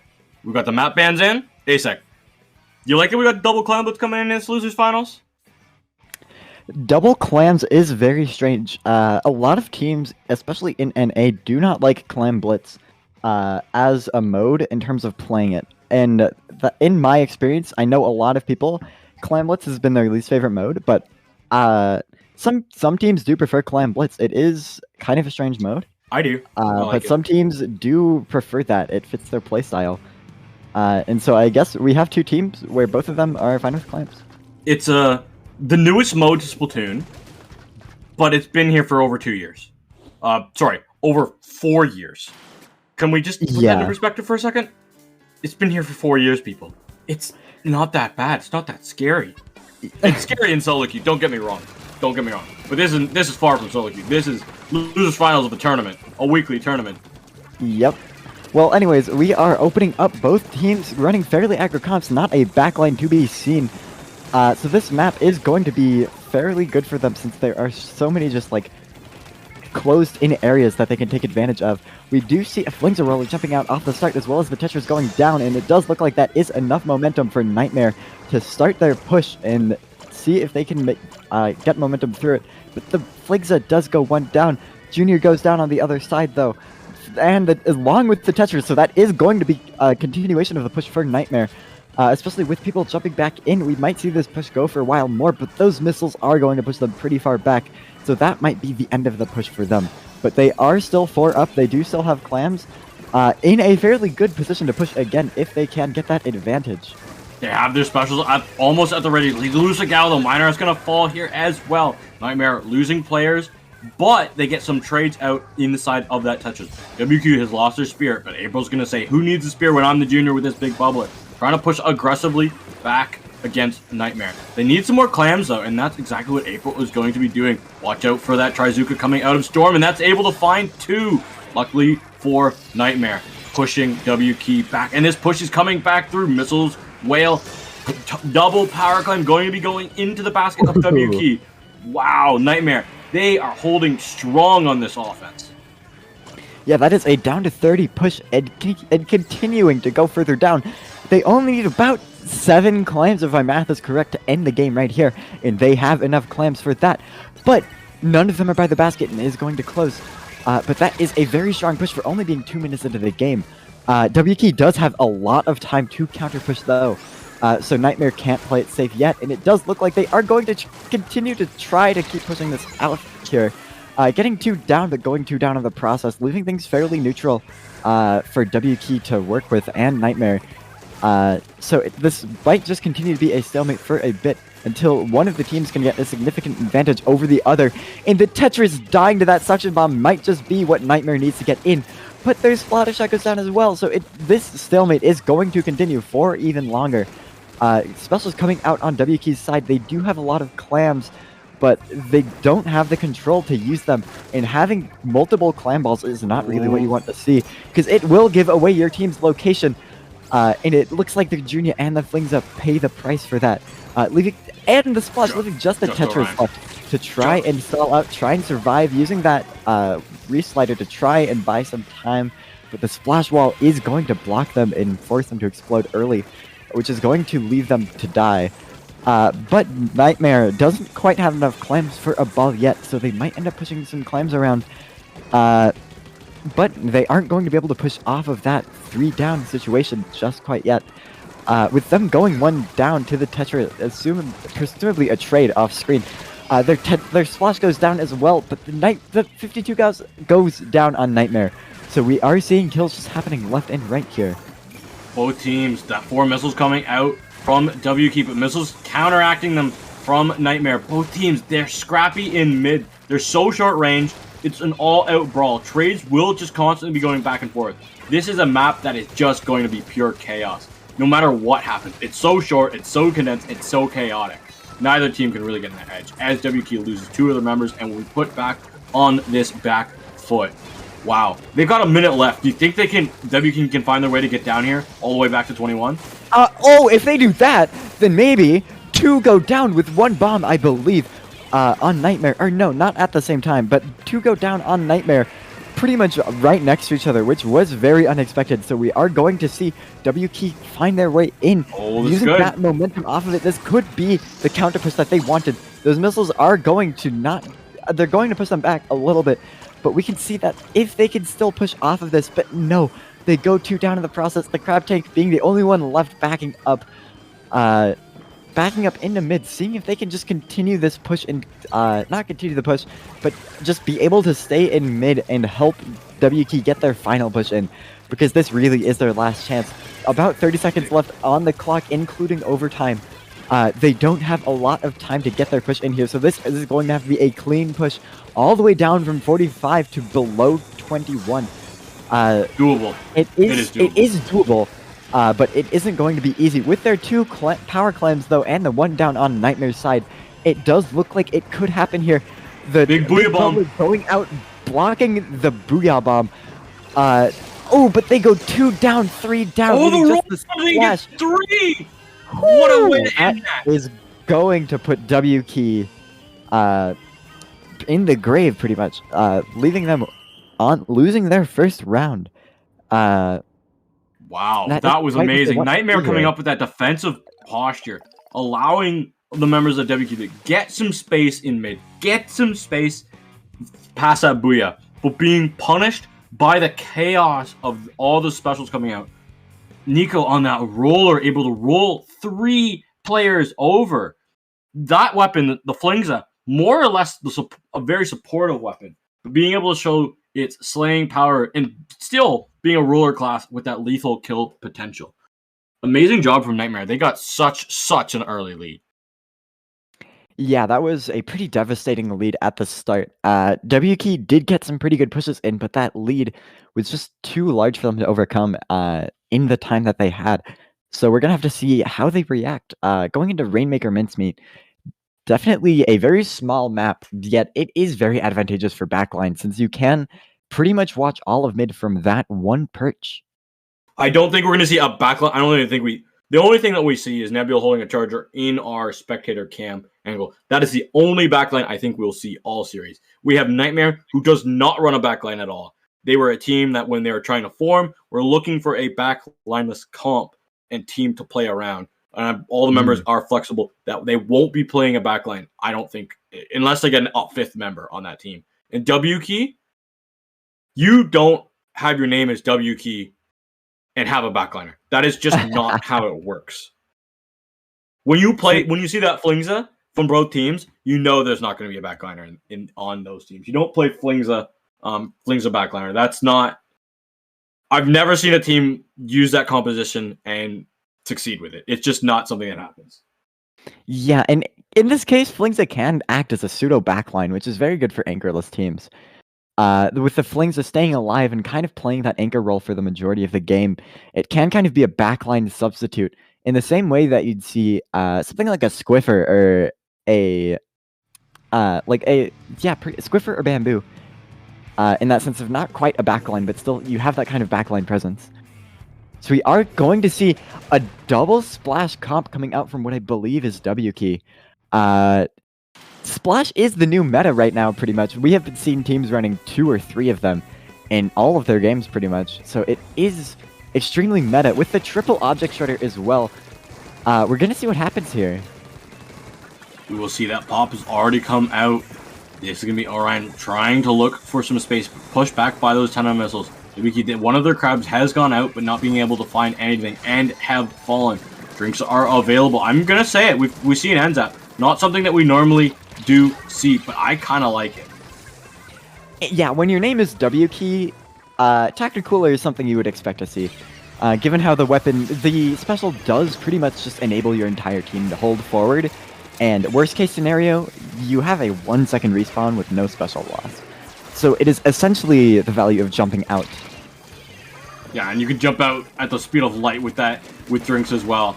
We do see a nice push all the way to 47. First checkpoint has been broken for W Key. That is a nice little speed hurdle that they have overcome quite quickly, which is going to prove value for themselves. But they are being forced back. W Key just pushing aggressively. Orion, no fear, because they have that respawn being accelerated if they die with those drinks being on them. Now that it has fallen, they do see Nico popping that Reef Slider now, causing some more chaos, but will be punished with that severe amount of end leg Joe. Yeah, that is... Reef Sliding, it's kind of counterintuitive, but you really want to explode in a safe place.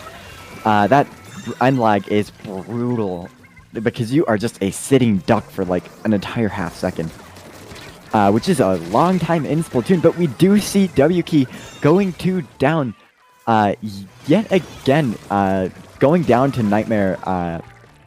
So it's really just going to be a matter of fact. It is going to be a matter of whether or not they can get in with their W keying, using that cooler to get pretty much just as many pushes as possible.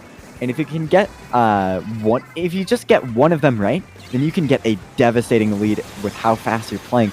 But it looks like that this push is not going to be it. With W Key going 2 down yet again, 3 down. it's not a very good situation for them. Just the splash left to defend, and they really do not have the range to do so. And so Nightmare will pretty much get into mid for free here, unless WKey has something to say about it. With those Tetras going really, really deep in there, just trying to find value out of something. Oh, Joe's gonna be able to find 2 there. Luckily, being shut down on the side of the members of WKey who are still alive. Tactical Cooler out, missiles being popped. WKey, they're trying to go in, they're trying to get through this first checkpoint. The Nightmare already got through so long ago. 2 minutes left on the clock. There is still time, but that can go extremely quickly. Crab Tank out as well. April just trying to run around. Gonna go left side, but gets caught up by Joe on that splash roll. 52, rocking 52 gal. Ooh, my goodness, these dashes, these dances, trying to stay alive. They've got teammates in here and able to collect the shots on Ellis. Yeah, WKey just keeps going down here, which isn't really what they want to see. Their comp does seem like it is designed to feed, but it isn't really working out for them. They haven't really gotten any value out of it so far. So it's just going to be a matter of if they can get the right circumstances for their feeding to get them the advantage and for them to spiral, because with their really fast comp, if they get that advantage, they will be able to spiral it fairly quickly. Especially with Nightmare going 2 down and then staggering again with another death. It is going to be potentially, this is WKey's chance. If they can extend this stagger, then they can for sure continue this push and get the lead. Because really, all they have to do is get check and push a bit in front of it, and that Crab Tank is going absolutely wild, which is going to get them enough room to get massive. that point. This is exactly what they wanted to see. This Rizzco is able to cause enough chaos. The members of W should be able to safely pop that Rainmaker, but oh no, it's going to be 3 down, but they somehow get the lead with the wipeout. Great job with under 40 seconds remaining. April coming up clutch with that squid roll forward. But WKey isn't safe yet.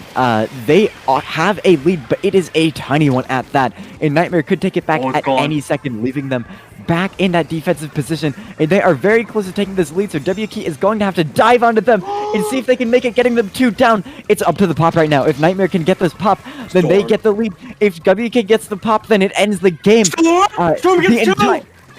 Storm gets 2, gets the jumps in, but can their teammates pop it? Can they pop it in time? Alice is trying to hold it back from the side. WKey, in some way, somehow, WKey able to hold that Rainmaker from popping, and allowing them to tie up this series 1 apiece.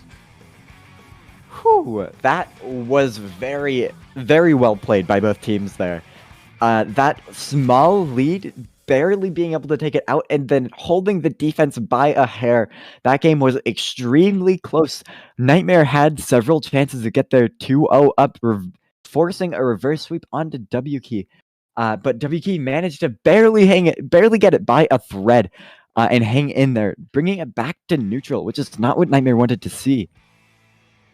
I thought Storm had clutched up. The super jumps in, plus the ability and the way that the rest of the members were able to come in, get those 2 frags for free.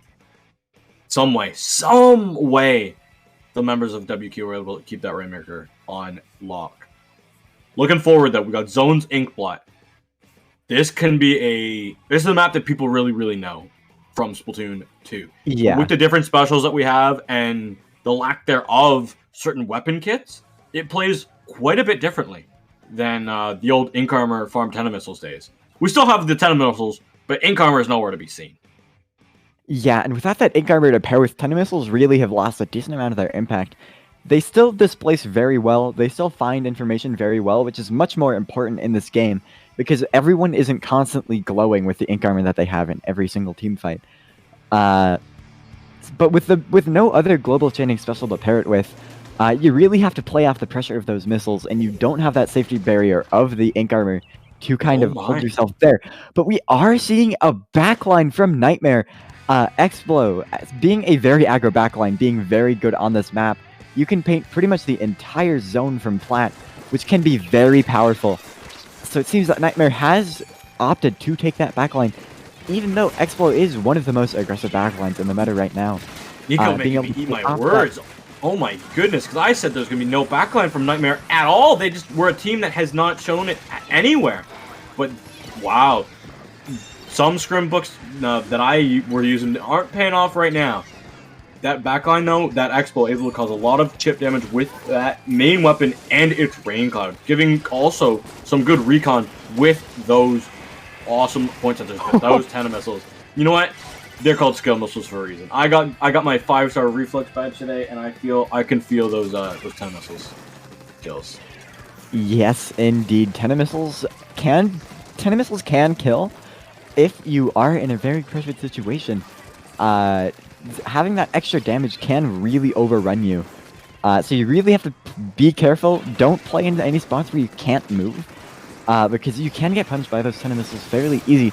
But it does look like WK is in possession of the zone right here.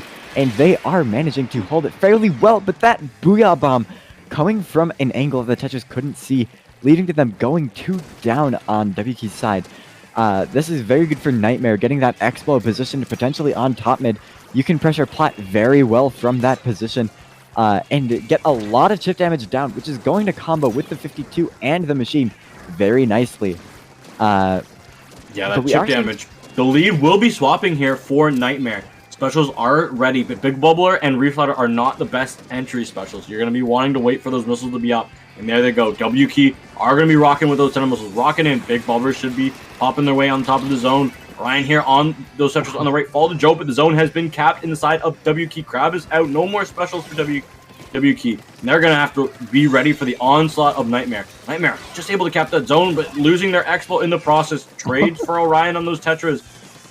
We're almost at this Trizuka Force Storm. Missiles are out again. Whale coming out. Let's see. Can the members of WK stay alive? No, not looking good. The jumps are going to be in as well. Can Orion find anything? Finds one. Doesn't find two. But great job from Nightmare to hold on tight to that zone. Yes, they did get a penalty though, so WK has some precious time that they really need, because they really just have to push in with specials here to move that backline, because that backline is giving them a very hard time pressuring Plat, especially with those fizzy bombs. It is not very easy to be on Plat for WK right now. So they really just need to push in with those specials, get those missiles out from the flings to get that big bubbler onto the zone. They gotta go. Swinging it in the other direction, getting control of the zone and pushing Nightmare back into their Plat. This is where WK wants to be, but they are not satisfied yet. They really want to be able to push up into Plat, but when they go 3 down, it doesn't look like it's going to happen.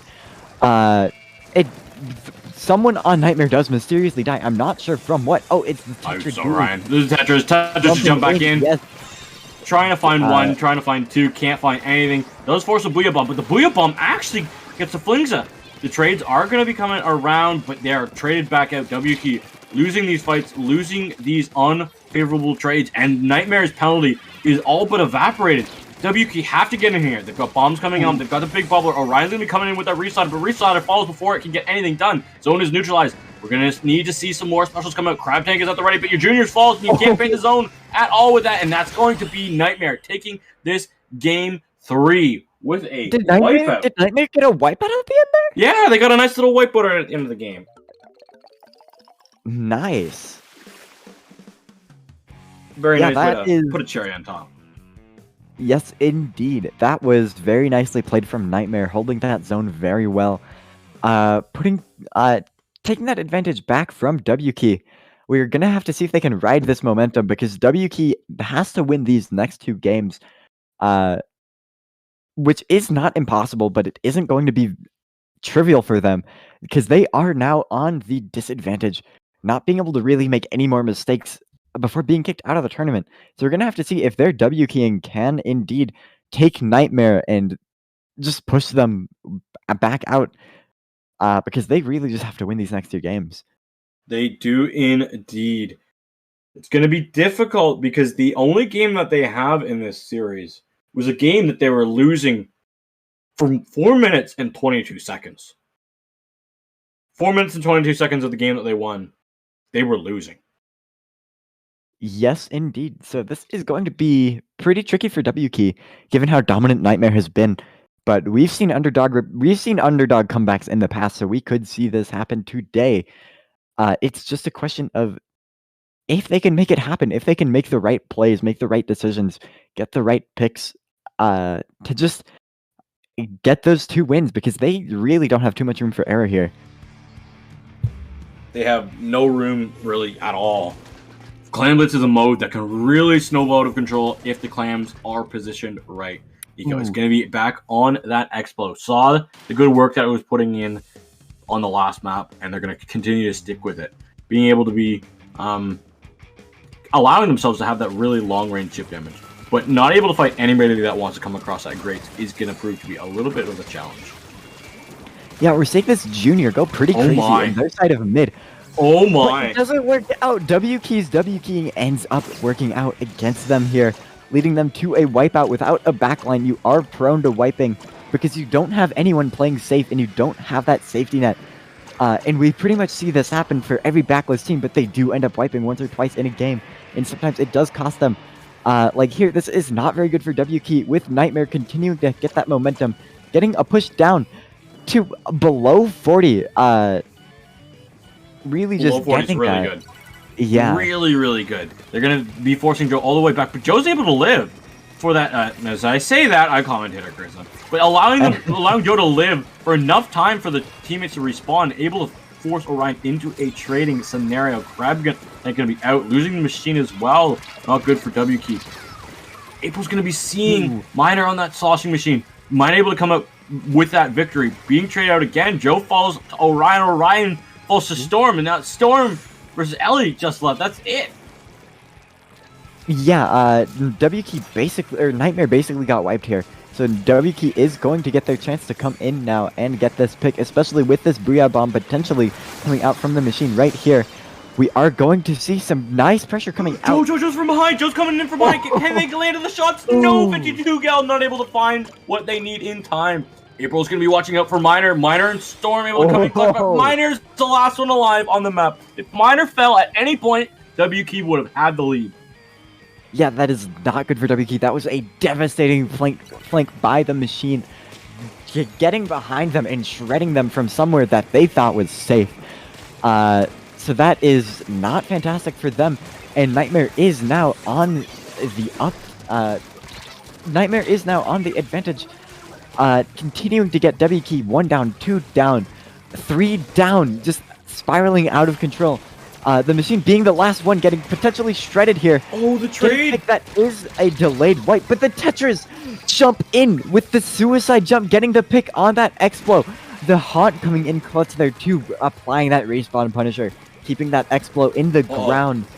They now have potentially enough claims for a push, but the Tetra does go down to the 52 L.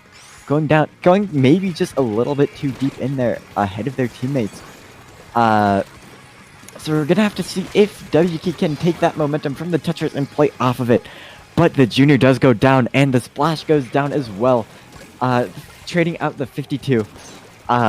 This does look like it's going to be the end of W Key's push with that jump coming in. Oh no! Potentially getting picked off right off the bat. But they do manage to get out, but not before Nightmare pretty much gets full control of W Key's basket. Really, if they just get a clam ball here, they can continue their push with a pretty devastating amount of clams. They have a nice amount of follow-up, but it looks like they're not going to pick up clams. Instead of opting just to defend this here, get control before picking up that ball, before getting in. Smart, they cause a lot of space, but the defensive Booyah Bomb comes out from W Key. The rest of the members are coming around, but Miner and Joe are able to find everything that they need. Just AE there left for Joe. Joe can find it through with that splash wall. Power Clam is going to be wanting to come through for the jump. They have that splash wall able to protect them, but can they get in there close enough? And they will. Luckily for them, Nico able to find that little bit of space and are all the way down to 20. W Key, their backs are up against the wall in this series, and their backs are now up against the wall in this game. Yeah, they have 1 minute to redeem themselves and 1 minute to really get this lead here, but the Tetris go down. Time is ticking on the clock. They really just don't have a lot of stuff to work with here. They have the climb vault, they have the crab tank. This is potentially their last push. They might be able to squeeze one out just after this one. The big bubbler comes out a little bit far backwards, preventing jumps in for the team though, but it isn't very far forwards. The Junior does get the ball in, but the W Key is going to have a hard time following up. Only 30 seconds on the clock with a potential 20 seconds over. Just gonna be Nico left. Just gonna be Nico left, and Orion's back with those quick jumps. Is April gonna go back for this power climb? I don't think they will have enough time. They're just gonna be starting to throw these clams back in. Orion still has a lot of space. They're able to get the lead just at the very end, 14-20. Amazing job from the rest of the members of WK to push off with that space. And here we are, headed to overtime. There is going to be a pity clam available, and what else can whatever Nightmare can find laying around on the ground. This seems like it might be doom and gloom for Nightmare, but they really don't have a lot of ground to cover here. They really only have to get one ball in and a couple of clams, and the push is here they go in their favor. But the ball goes down. They get wiped out. They get wiped out. A wipe out, leaving them completely nowhere near the ball, nowhere enough time to grab it, and that is going to be Game 4 for WK, leaving them in a 2-2 situation in Game 5. This is what WK wants to see here. This is exactly what they wanted, leaving them with not an advantage, but leaving them into pretty much a neutral game, which is the best they've seen so far in this set. We've just been trading games back and forth here, so it's really down to this. We're going to have to see if Nightmare can continue the pattern and win this game, or if WK can break through and get the 2 wins in a row and take this set. It's anybody's game here. Nightmare has been dominant, but WK has been one to play for comebacks very well. Really, all they need is just one good push, and with their fast comps, with their dive comps, really, they're giving themselves a lot of chances to fail. And just one of those, they're failing fast, and that is exactly what you want to see with that kind of comp, because just getting all of those pushes in, the more pushes you get, the more chances you have of getting your lucky break, getting just the right play, just the right circumstances to really have something devastating that you can ride the momentum of. Wow, that was honestly an amazing breakdown. That was one of the best I've actually heard. I like that. Thank you. Usually people just like talk about like the last like 2 seconds, but you went all out on that one. Yeah, like these teams are going all out on this series. Yes, indeed. So Nightmare is really gonna have to think hard about their comps, because they have been dominant for all of these games, but WK has found their way through even when they play a more defensive comp, trying to play for lockout. So we're going to have to see if they continue up their strategy or if they switch something up. We might see them try to play even a harder anti-dive comp. We could see potentially a double splash comp here from Nightmare if they decided to do that, because that is what people are running double splash for. That grab tank is very nice for stopping those dive comps in their tracks. Because you have such an oppressive range, basically getting it's double a pocket Hydra. Just think about that. Basically giving your team double backline for 10 seconds can be very powerful for stopping dive pushes, because you get that long range pressure without sacrificing any aggression in your main pushes. So we're gonna have to see how they play it, but they don't go for any of that. They instead go for their standard, fairly aggro comp. We have pretty much a slow comp here with the machine, with the Flingza. They really just want to try and build momentum here and ride it, which is a fairly standard comp. This is what the double triple machine comps played like, playing for that momentum. But it doesn't look like it's going to work out in their favor. They go 2 down, which is not what they want to see. And that is going to deny them of getting that momentum in the first place. This is exactly what WK wants to be in. With Nightmare 2 down, they have that little bit of momentum, which they can ride and use to completely destroy Nightmare's defense, which is what they're doing. The Flingza is the only one left remaining. WK going for a very dominant push at the very start. This is not what Nightmare wants to see. They want to play for momentum here. They do not want to be the ones being played momentum on. This is good for them. Storm's able to come in and get 1, get 2 before falling. The rest of the members of WK are also falling. Ellis just trying to find what they can find. Finds Miner, but that won't be enough to allow them to continue on their push. But 28 is good enough. But Orion jumps in, gets 1. Can they find anything else? I don't know, but the jumps actually are back in. WK, their push is still going. I didn't see the jumps coming from the sky. Orion keeps it alive. Yeah, no, that was a staggered wipe, but the Tetris just barely managed to squeeze that jump in, and I don't think anybody saw. Getting that 1 pick is going to be crucial in destroying Nightmare's momentum, in leaving WK in a good spot, because WK can turn momentum around on a dime with their super fast comps. So Nightmare is going to have to back out here with WK being on the offense. Killer Whale coming through, does find one and a assist. That's Oh. great for Nightmare. W key all the way on the back, but just going to be Orion, who's probably going to be jumping in somewhere in the zone, and that's exactly where they are. Look at Spidey That sense is- still ticking from up here all the way in the commentator booth. That is a staggered wipe on W key. That is not what they want to see, and that is exactly where Nightmare wants to be. They can really turn this into a huge momentum swing here if they play it right. Booyah forces movement and also comes in with that Trizuka. 2 members down from both sides. How much closer can we get? That's going to be able to stop it with Ellie's on that crab tank rocking splash. Joe falls and Nightmare not able to get it, but so close. This map, this series, so absolutely bloody close. Yeah, it's pretty much neck and neck here. The game is tied up. The next team to make a meaningful push here will get the lead and potentially win since there aren't many points left. So it's really just going to be a matter of which team makes the right plays and gets the momentum. Oh, and gets huge the push. booyah! That booyah forced everybody off that top right. Forced Storm in an unfavorable situation. Forced the rest of the members down from Nightmare. Crab Tank in a great position, able to punish Miner as well. This tower should make it all the way to the second checkpoint. And if this checkpoint falls at any point in time, Nightmare, that could be kissing goodbye to this tower at this game, this series. April still rocking it with that big bubbler. Falls, booyah bomb coming out. Gonna be landing on the tower. April is gone. Joe's in the back, trades out. AE's trying to rock it down all the way down to 3 before the wipeout comes out. Nightmare, hold on. Jeez. Okay. Wow, that is very close on W key. They are 3 points away from KOing. Nightmare is on the uptake though, and they are in the advantage. This is what they want to see. This is exactly the position they want to be in. Getting their momentum, getting the one down. Ooh, but the machine goes down. But Nightmare still keeping their momentum up, still keeping W key on the down foot on the defense. With that crab tank going out though, that could potentially stop their push. But we'll have to see if Nightmare can continue to fight in this 3-down situation. If they get a pick here, then that will be even. But no, it seems that they opt to back out, play it safe. They don't have much time. They don't have much room for error. So they really just want to play it safe. Storm gets 2 with 1 Zuka before falling. Great opportunity. Bling's going to be coming in. Miner's going to be popping that booyah. Can it punish Ellis over here on this splash? No, but Miner does fall. Just going to be... That's Bling's last alive for Nightmare. 30 seconds left. They need these jumps to come back in, and they need them to be safe. Yeah, W key really just wants to push super hard here, as hard as they can. With that 3-down situation, that's exactly where they want to be.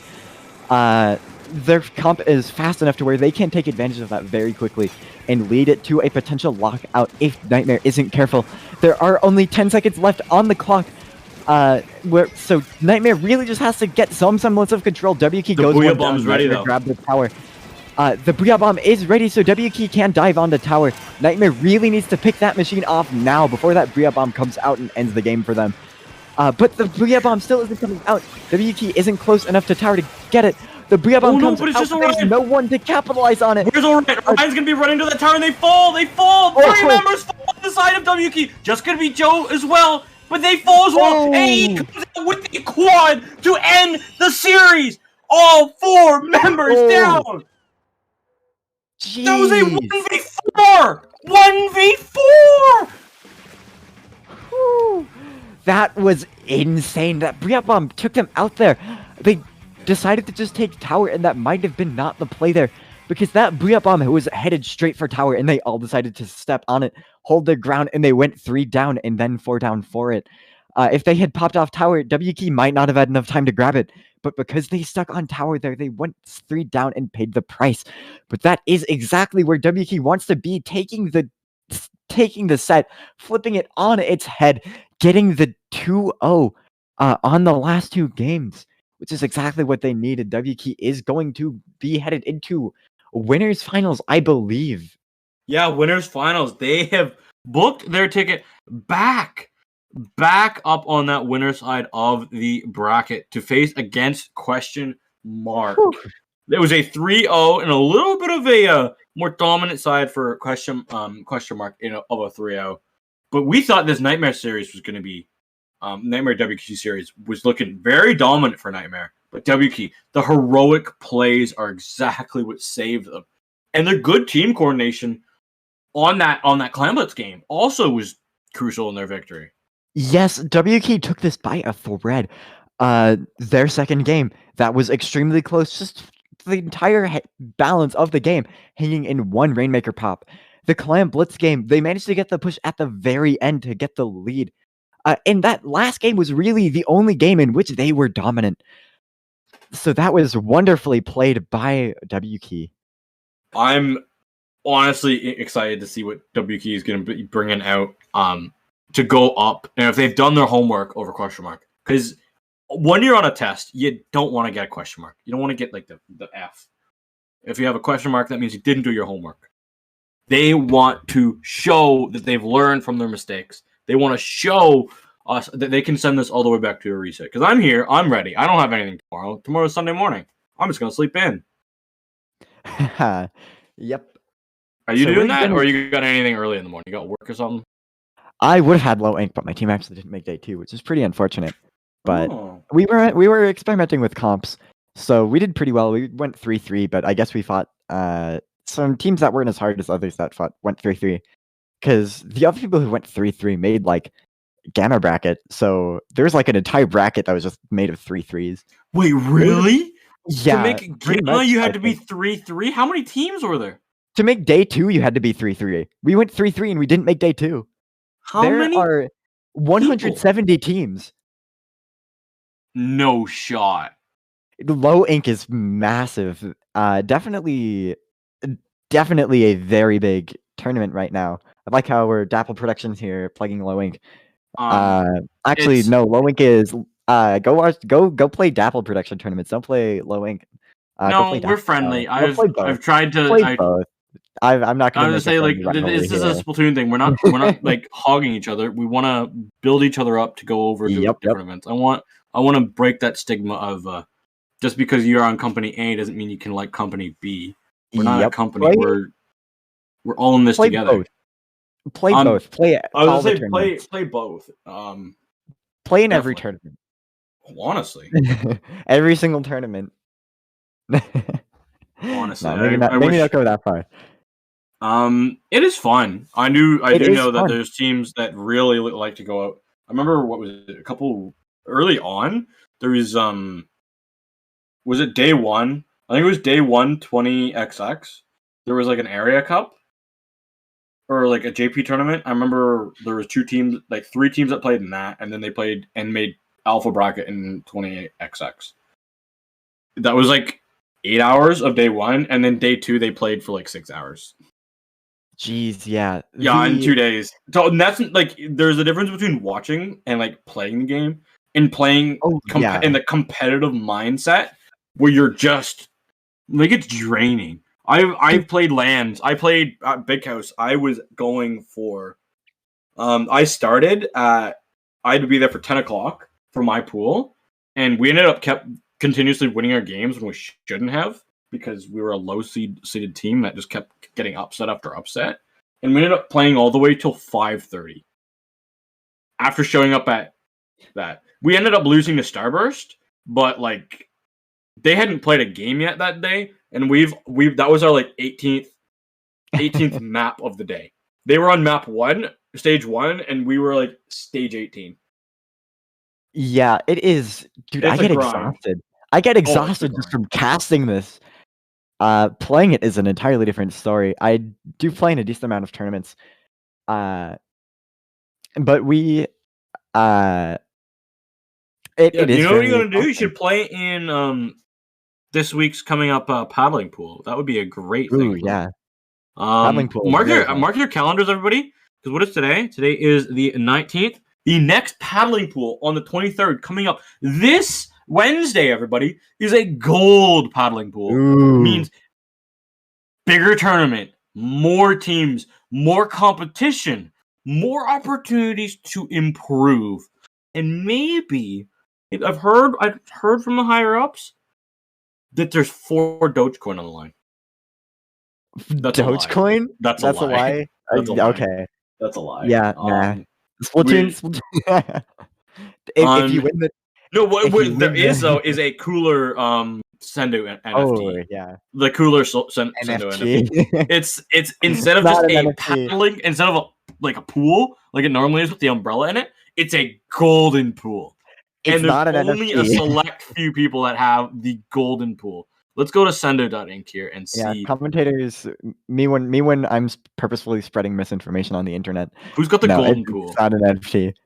Oh, there's not many people that have the golden pool. I don't want to read you the list, but the only people with 2 golden umbrellas are Q, Ellie's, who's playing in this game right now, Leafy, and Max. Those are the only people with 2 golden pools. There's a lot of people with the actual other pool, like with the regular pool, because you get a pool every time you win. Oh my gosh, there's people with over 10. How do you have 10 paddling pool victories? I do believe we are headed into the next map. Oh, we are. Soon. We're ready. We don't have the graphic up on stream, but I believe it is Splatzone's Mako Mart.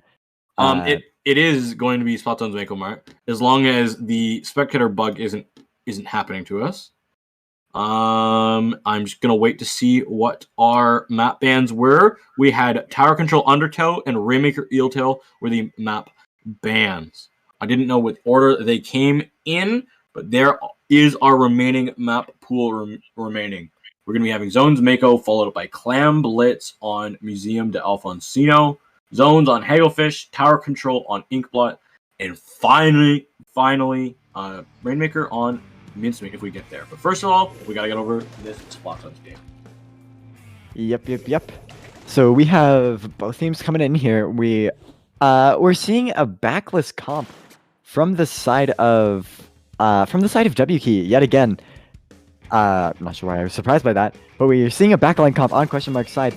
So we're going to have to see if they can counter WKey's WKeying with their backline, or if they are going to get overrun. But it does look like WKey is going 2 down right off the bat. This junior going crazy underneath Snipe, but getting taken out by a Splat Bomb, unfortunately. Question mark is going to be on the advantage for this first fight, but WKey is no stranger to being in these down situations, coming straight on back from it. As I said before, fail fast, get as many pushes as you can. One of them is bound to work if you just get as many out as possible. But Respawn Punisher off that charger won't allow you to get as many pushes as you want. Every time you fall, the retrim on that charger will be another extra couple seconds. Booyah bombs coming up from both sides. Zaps Zones will be in the cap of question mark. Here goes the members of WKey. What can they find? They lose April. They lose their machine. They lose everyone. But Orion here on these chargers who are going to be going down in a trade scenario. Question mark should be on the edge of taking this game one, because WKey, what do they have? They can't get in the zone. They can't neutralize it. They throw bombs, but nothing. Question mark. Game 1, and that was solid. Yeah, question mark really just denied them that space there. Getting WKey down like 2 down, 3 down straight up off the bat, and just riding that momentum for the rest of the game, not letting them touch zone for the rest of it. WKey pretty much just couldn't get enough pushes there. It might have been more worth it to take their time to try and buy themselves some more time, since when the enemy team score is pushing down, you really don't have many options, and you don't have many tries for pushes. You only have maybe 3 or 4 pushes maximum down from 100 points, and if all of those fail, then you're out of luck. But we are going to be seeing the next game being Museum Clams, and WKey coming off of that 0 to 100 insta KO is probably going to be thinking pretty hard about what they're going to do here. If they're going to keep up with their strat of just WKeying forwards, if they're going to run cooler or something to make that strat work better, we're just going to have to see what they do. Yeah, I'm very interested to see what happens. I don't think we're going to be seeing too much of a change up from either team. Maybe we see the E-Leader swap off. Museum is a great E-Leader map. Clan Blitz is a 50-50 E-Leader map, but if you're an E-Leader that hits your shots, it doesn't matter. These maps, every single map in this game is made for you. Yeah. Kind of makes you realize how many maps we had in Splatoon 2, when we only have 1 page of maps in the private battle screen, when we had like 3 in Splatoon 2. Didn't we have 5 if we want to include MC Princess Diaries was on its own little page. We had 4 and 1 map. If we include all the not 4 counting stages. 50 stations. Why But can't you count? You gotta count those. We are headed into the next game here. With W key going 1 down off the bat with the touchers, staying true to their name, W keying into mid, not going super well for them. But they do have a lot of chances to get this, especially in Clan Blitz when the game mode, you don't score very quickly a lot of the time. Like points do not go down very fast. No. Which is why it's Last Ditch Effort's worst mode and the best mode to do that kind of dive comp in. So you can just fail fast, get 1 push out. That's good. Who would have thought the slowest mode in Splatoon is the one that has Blitz in the name? Like, who named it? But it is a funny name. As we have WQ trying to make their push, trying to make their way down, but they've lost 2 members, meaning that this will be all but a reset. Looking to see what question mark is going to be doing. Luke is going to be trying to find 1, able to find 2 actually, and the teammate's able to come up with the rest. Claims are going to be coming out. Luke's going to look for this push, but has to watch out for the crab. Just booyah bomb straight in front of the crab's face. Not going to be able to be saved by Nova's big bubbler. Bubbler falls. The clams are making their way into the basket just a little bit. All the way down to 71. Isn't very far, but is a decent lead as the rest of the members of question mark are going to be retreating back to mid. Yeah, that is not a super strong lead. That is only a couple of clams off of just straight up a ball in there. It's not the worst lead in the world, but it isn't very strong, so question mark really can't defend this much, and they still have to push for further and get a stronger lead before they really feel safe enough to defend this and turtle it up with their backline. But they do have a decent amount of clams headed into this, enough to make a ball here if they pass their clams around well. But those missiles are going to displace them out of zone. With Orion pushing up with the Tetris, potentially getting a pick on the Junior here, which was holding 7 clams. That is going to end question mark's potential for a push and leave W key in a position to potentially push up on them, take control of mid, and ride the momentum forwards. Ooh, but the touchers do push into mid and go down to the splash. Maybe taking W key a little bit too far. But if you can get those picks, then it works, especially with that QR. The risk-reward equation is different. You can go into those situations where you will probably die if you might get some good value out of it. But the splash does go down to the Tetra Dualies. Oh my! Here they go. This is going to be a good push. Orion's going to be finding the opportunity underneath the basket. Spamming this way. Those 2 jumps will be close enough to the basket. I wonder how much more work can be done if the members can live. Orion's still causing enough distractions. Nova's the last line of defense for this lead, but the lead is already long gone. April trying to get the rest of those clams in with that flings it down to 42 is a nice lead with 2 minutes remaining. Yes, indeed. That was pretty much a wipeout on WK's part, which they are no strangers to. But it still is very good for question mark to get their momentum back and try and lead this in here. Because with their comp, they can defend pretty well, but they do need a decent amount of momentum to get a push out. Oh, here they goes that power climb into the basket. Members of question mark are falling. Just going to be Rerum and Kiwi last alive. Orion trying to defend from Kiwi and Rijum. Both Ellis is there as well. Power climb is going to be dropping, meaning that the basket is back up and in intact. WK able to defend, popping this crab tank, trying to keep the members of question mark away. Nova's going to have to back up, but trying to allow their sniper some of that space in mid to get some shots down. That's really what you need your E-Leader to do. Get a nice little shot, nice little shots down to allow your team back into mid. Both teams are just scrapping it out and losing 2 members. Yeah, that was this isn't looking very good for question mark. The time is ticking down for them, and they do not have a lot of clams. If they do get a push here, though, then that will leave WK with barely any time to leave with the counter push. So if they can do something here, that will be very good for them. But they do only have about 30 seconds to do it, even though they only need a ball and maybe 20 points beyond that.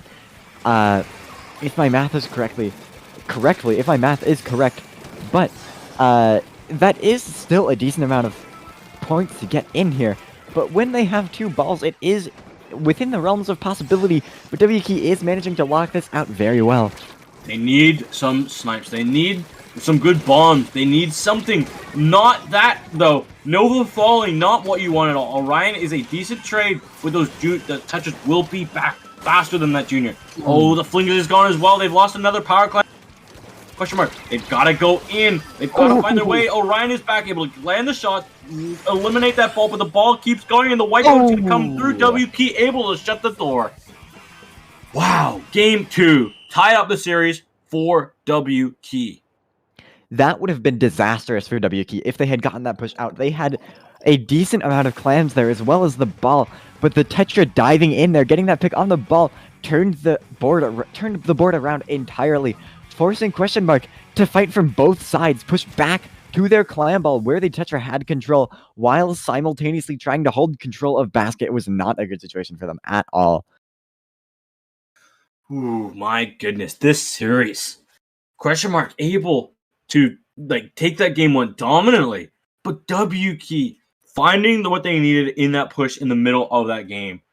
And their Clam Blitz, the last 2 Clam Blitz games have been nice little comebacks and nice little sustained pushes where they win the fights, they win their 1v1s, they win their 2v2s. And those were what the difference makers will be. And honestly, that was massive. They needed that game.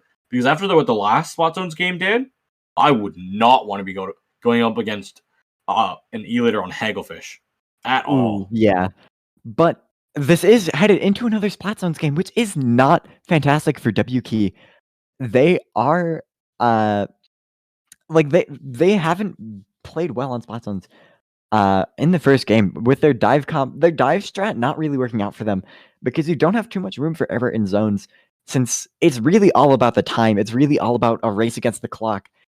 And if dive comps are fast, if they fail, then that is a decent time sink because they have to regroup. And even though they regroup fairly quickly, they don't regroup fast enough to get more than a couple of pushes out on zones when the enemy is in control. So they really have to play this carefully. They can't really play as aggressively as they would like to here. But we are seeing Flings are getting missiles off the back, going to try to displace Question Mark, even though W Key is forced to fight the 3v4 in mid because of it. The 2 crab tanks going off, just shredding each other. That was kind of funny looking, with both of them doing nothing except breaking the other. Hey, that's a lot, because crab tank is so strong in this meta. Forcing your own crab to lose the other team's crab, allowing your teammates to try and win the fights they need, that's honestly good, because that means they don't have to fight against another grab tank.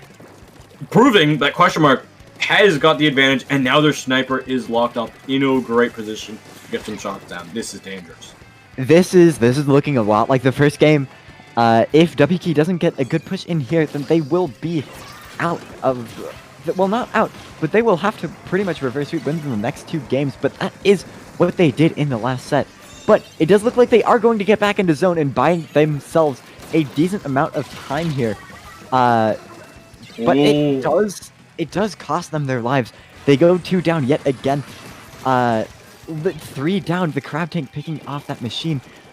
This is not amazing for W Key, but they do have enough time to push in here, get a couple of extra pushes in, and potentially lead to that wipeout. They just have to be able to ride the momentum here.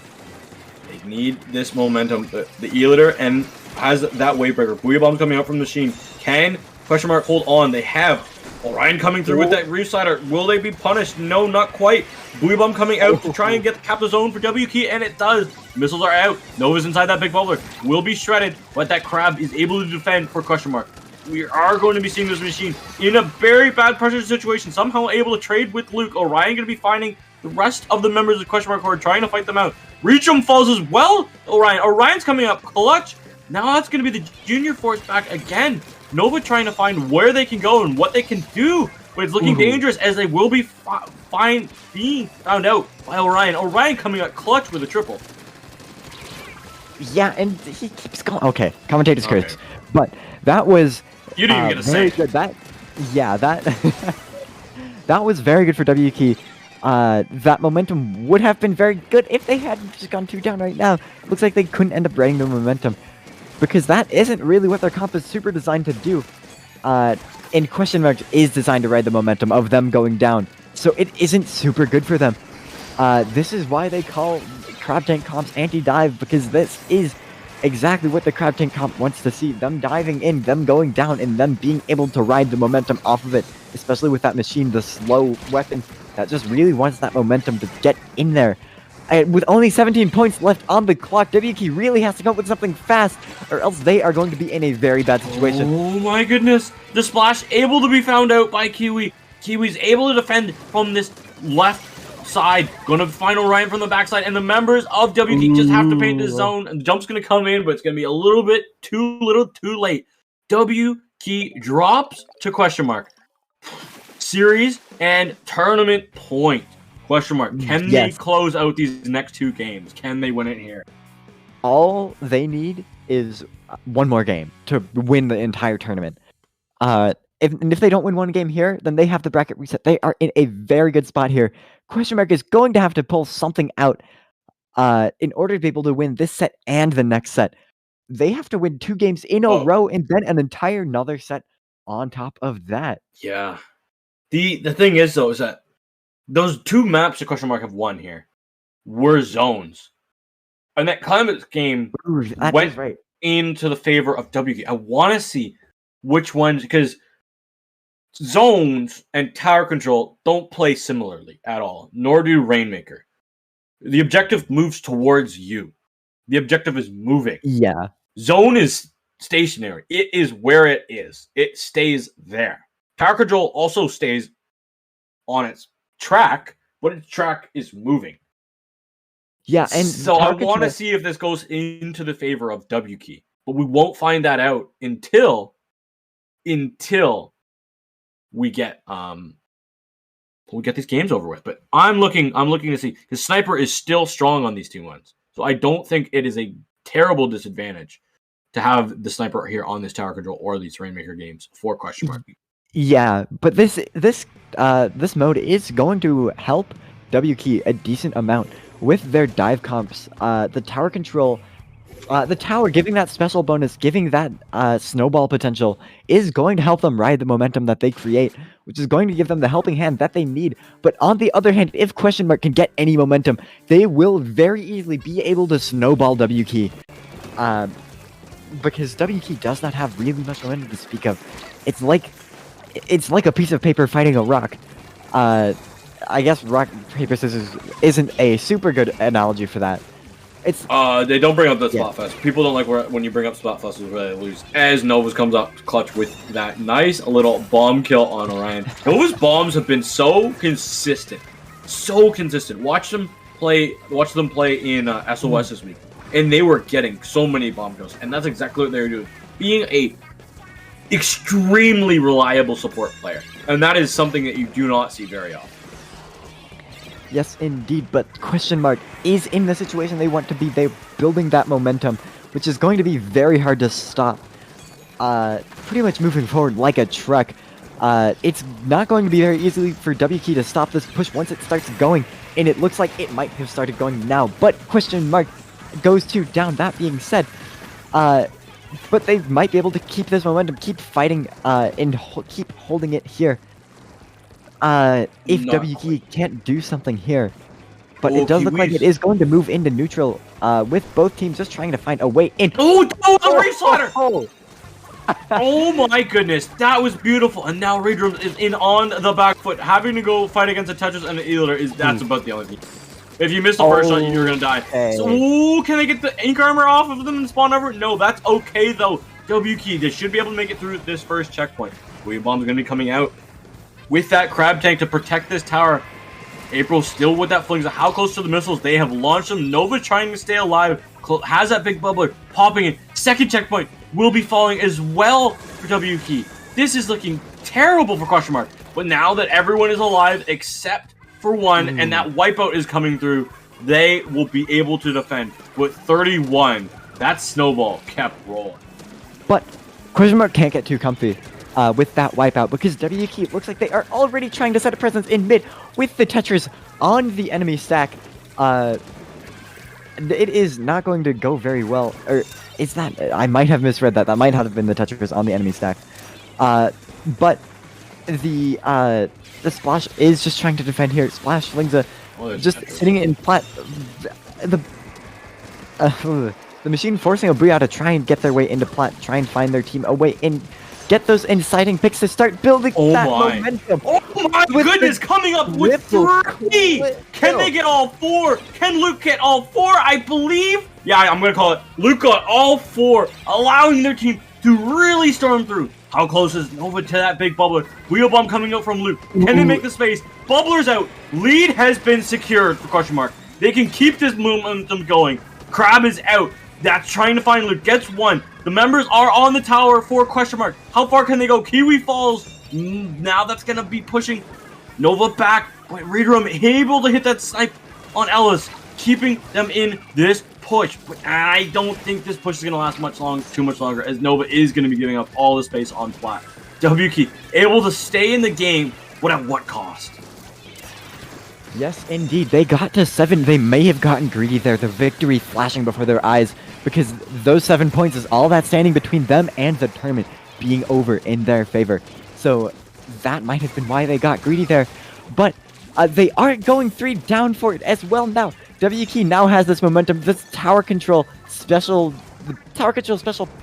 the passive special charge, I can't talk, is going to work in their favor here, letting them get that momentum that they need, giving them a little bit of a boost, just to get that momentum. Oh my goodness! Goes down to the perfectly placed bomb there to looked like it wasn't going to take out the crab tank, but it did anyways, rolling just far enough to take it out. But they're not able to get there, and the members are going to be falling. Waybaker's out from the members of question mark. As WK is falling left, right, and center. It's just going to be AE. And snipe. Doesn't care that there's Ninja Squid involved.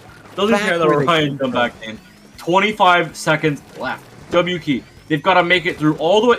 They have no checkpoints all the way to the third, but they have to make it through that third checkpoint. Which, with overtime respawns, this is going to have to take 2 wipeouts, if not 3.